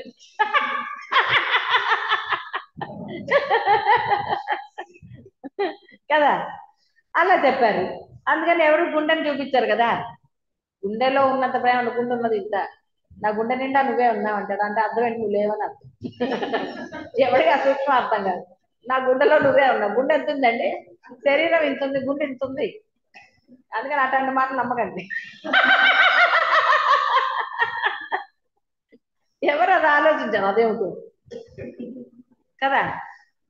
అది అందుకని ఏం చేశారు వీడు మనస్సు అన్నాడు. నిజంగా మనస్సు ఉందా లోపల? ఒక పార్ట్ ఎక్కడన్నా? ఏమీ లేదు. లేదు. అది నువ్వు లోపల ఉన్న భావాలన్నిటికీ మరి ఏదో ఒకటి చెప్పాలి కదా వ్యవహారంలో. నా మనసు బాధపడిందంట.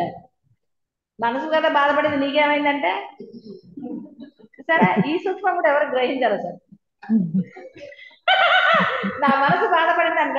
సరే మనసే కదా, నువ్వు కాదు కదా అని అంటే బలి ఉంటుంది కదా అసలు. అప్పుడు బాగా కోపం వస్తుంది. నిజమా కాదా? మరి ఎవరన్నా ఆలోచించారా? అది ఆలోచించే విధానం, విచారణ అంటే అది. అర్థమైందా? మనస్సు అంటే ఏంటో? లేని దాన్ని కల్పించేసి మనస్సు ఉందని, నా మనసులో ఈ ఆలోచన వచ్చింది, నా మనసులో ఇది వచ్చింది, అది వచ్చింది అంటారు. అప్పుడు ఏం చేస్తా కదా. కాబట్టి మనస్సు లేదు. లేదు కాబట్టే మనస్సే అంతయు అగుచున్నది అని అన్నాడు. నిజంగా మనస్సు అంటే అదేదో దాని పరిమితికి లోబడి ఉండాలి కదా. ఉన్నాము అంటే మనం పరిమితికి లోబడి ఉన్నాం. లేనప్పుడు ఎక్కడున్నామో తెలియదు కదా. అంతటా వ్యాపించింది ఆత్మ. ఆత్మలో కలిసిపోతుంది కదా, అంతటా అవుతుంది. పోతే అంతటా ఉంటాం, బ్రహ్మం అయినట్టే. పోతే ఉంటేనే ఐడెంటిటీ, పోతే బ్రహ్మమే. అంటే బ్రహ్మంలాగా పోవాలని నా ఉద్దేశం, అంతేగాని పోతే అంటే ఇప్పుడు పోతే కదా. ఇప్పుడు పోతే బ్రహ్మం కాదుగా మరి. బ్రహ్మం అంతే. అయ్యాక పోవాలి, పోయే లోపల అవ్వాలి. ఎందుకంటే ఎప్పుడు పోతామో తెలియదుగా. తెలుసా తెలియదు. ఎవరికన్నా? తెలియదు. ఆ? అలా కూడా మనం కొన్ని పూజలు చేసి తెలుసుకోవచ్చు కావాలంటే. ఎప్పుడు పోతామో తెలుసుకోవడానికి ఏమైనా చేస్తారా? అలా అంటే సమయాన్ని దానికోసం వృధా చేసే బదులు బ్రహ్మం అవ్వచ్చు కదా. అమ్మా. అప్పుడు ఎప్పుడు పోదాం అనవసరంగా, ఎప్పుడు పోతామో తెలుసుకోవడానికి తపస్సు చేయడం ఎందుకు? ఏవో మంత్రాలు జపాలు చేయాలా? అక్కర్లే. చేస్తారా? ఇష్టం మీ ఇష్టం. పర్లేదు.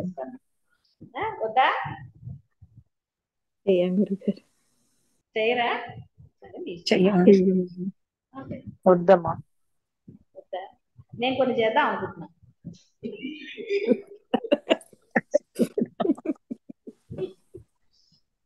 కాబట్టి రామచంద్ర, ఏది ఏమైతేనే నిర్విషయ బ్రహ్మభావన దృష్టికి మాత్రం ఆ లోకాలన్నీ అత్యంత మిథ్యారూపాలు.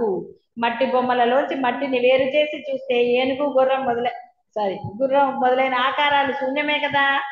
ఆ జగత్తులన్నిటిలో గల ప్రాణుల నుండి చైతన్యమును వేరు చేసి చూస్తే అవన్నీ అదంతా శూన్యం కాక మరి ఇంకేమిటి? చైతన్యం లేకపోయాక ఇంకేంటండి?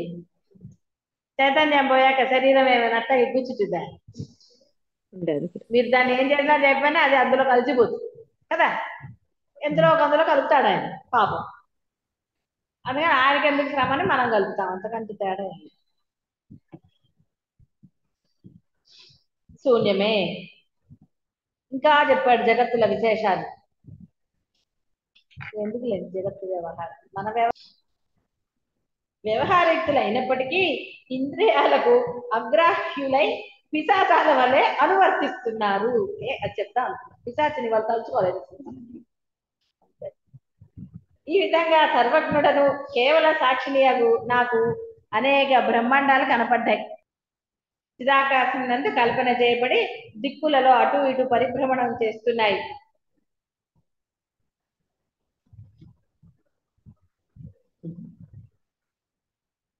రామచంద్ర, జలంలో జలతరంగ ధారలు కనిపిస్తాయి. జలం యొక్క దృష్టి లేని వారికి ఒక్కొక్క తరంగ ధార ఒక్కొక్క రీతిగా ఉంటుంది. అలాగే చిత్ స్వరూపమును గూర్చిన అజ్ఞానముచే చిదాకాశమున ప్రాణ రూపోపాధితో కూడిన పరిచ్ఛిన్నములకు చైతన్య రూప జీవులు స్ఫురిస్తున్నారు. ఆ పరిచ్ఛిన్న చైతన్య రూపములే ఉత్తరోత్తర అనేక సంకల్ప వికల్పములతో కూడినవై కనిపిస్తాయి. అట్లు అనేకత్వపు భ్రాంతి ప్రవృద్ధమగుతూ అది ఏ మనస్సుగా రూపుదిద్దుకుంటోంది. వాస్తవానికి చిదాకాశ రూపాలైన ఆ మనస్సులే తమయందు కల్పించుకున్న జగద్వాసులచే స్వయంగా అనంత జగదాకారములుగా పరిమితి పొందుతున్నాయి సుమా అన్నాడు. ఒక్కడు కూడా అర్థం కాలే కదా. అర్థం కాకపోవడానికి ఏముంది అసలు అక్కడ? అందరికీ జల తరంగాలు ఒకలాగే ఉంటాయా? కొందరికి భయం వేస్తుంది, కొందరికి మనోహరంగా ఉంటుంది, ఒక్కొక్క ధార ఒక్కొక్కలాగా ఉంటుంది, ఒక్కొక్కరి అభిప్రాయం లాగా ఉంటుంది. అలాగే ఈ బ్రహ్మాండం కూడా అంతే, అందరికీ ఒకేలాగా ఉండే ఆ దృశ్యం ఎవరి భావనను బట్టి వారికి ఉంది.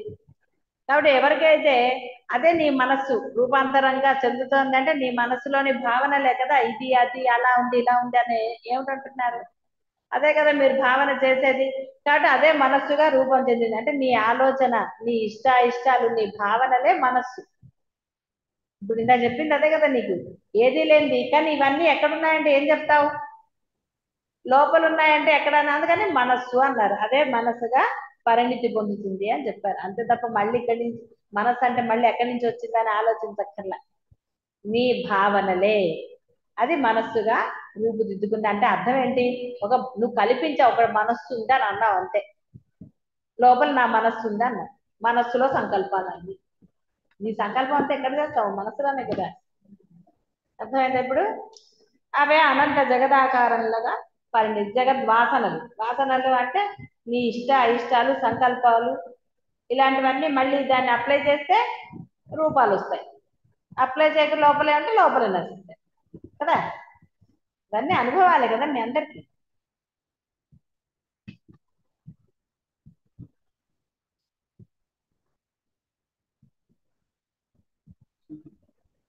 సరే, ఇంకా ఇది చాలా ఉందిలే, ఇది రేపు చెప్తున్నా. ఎందుకంటే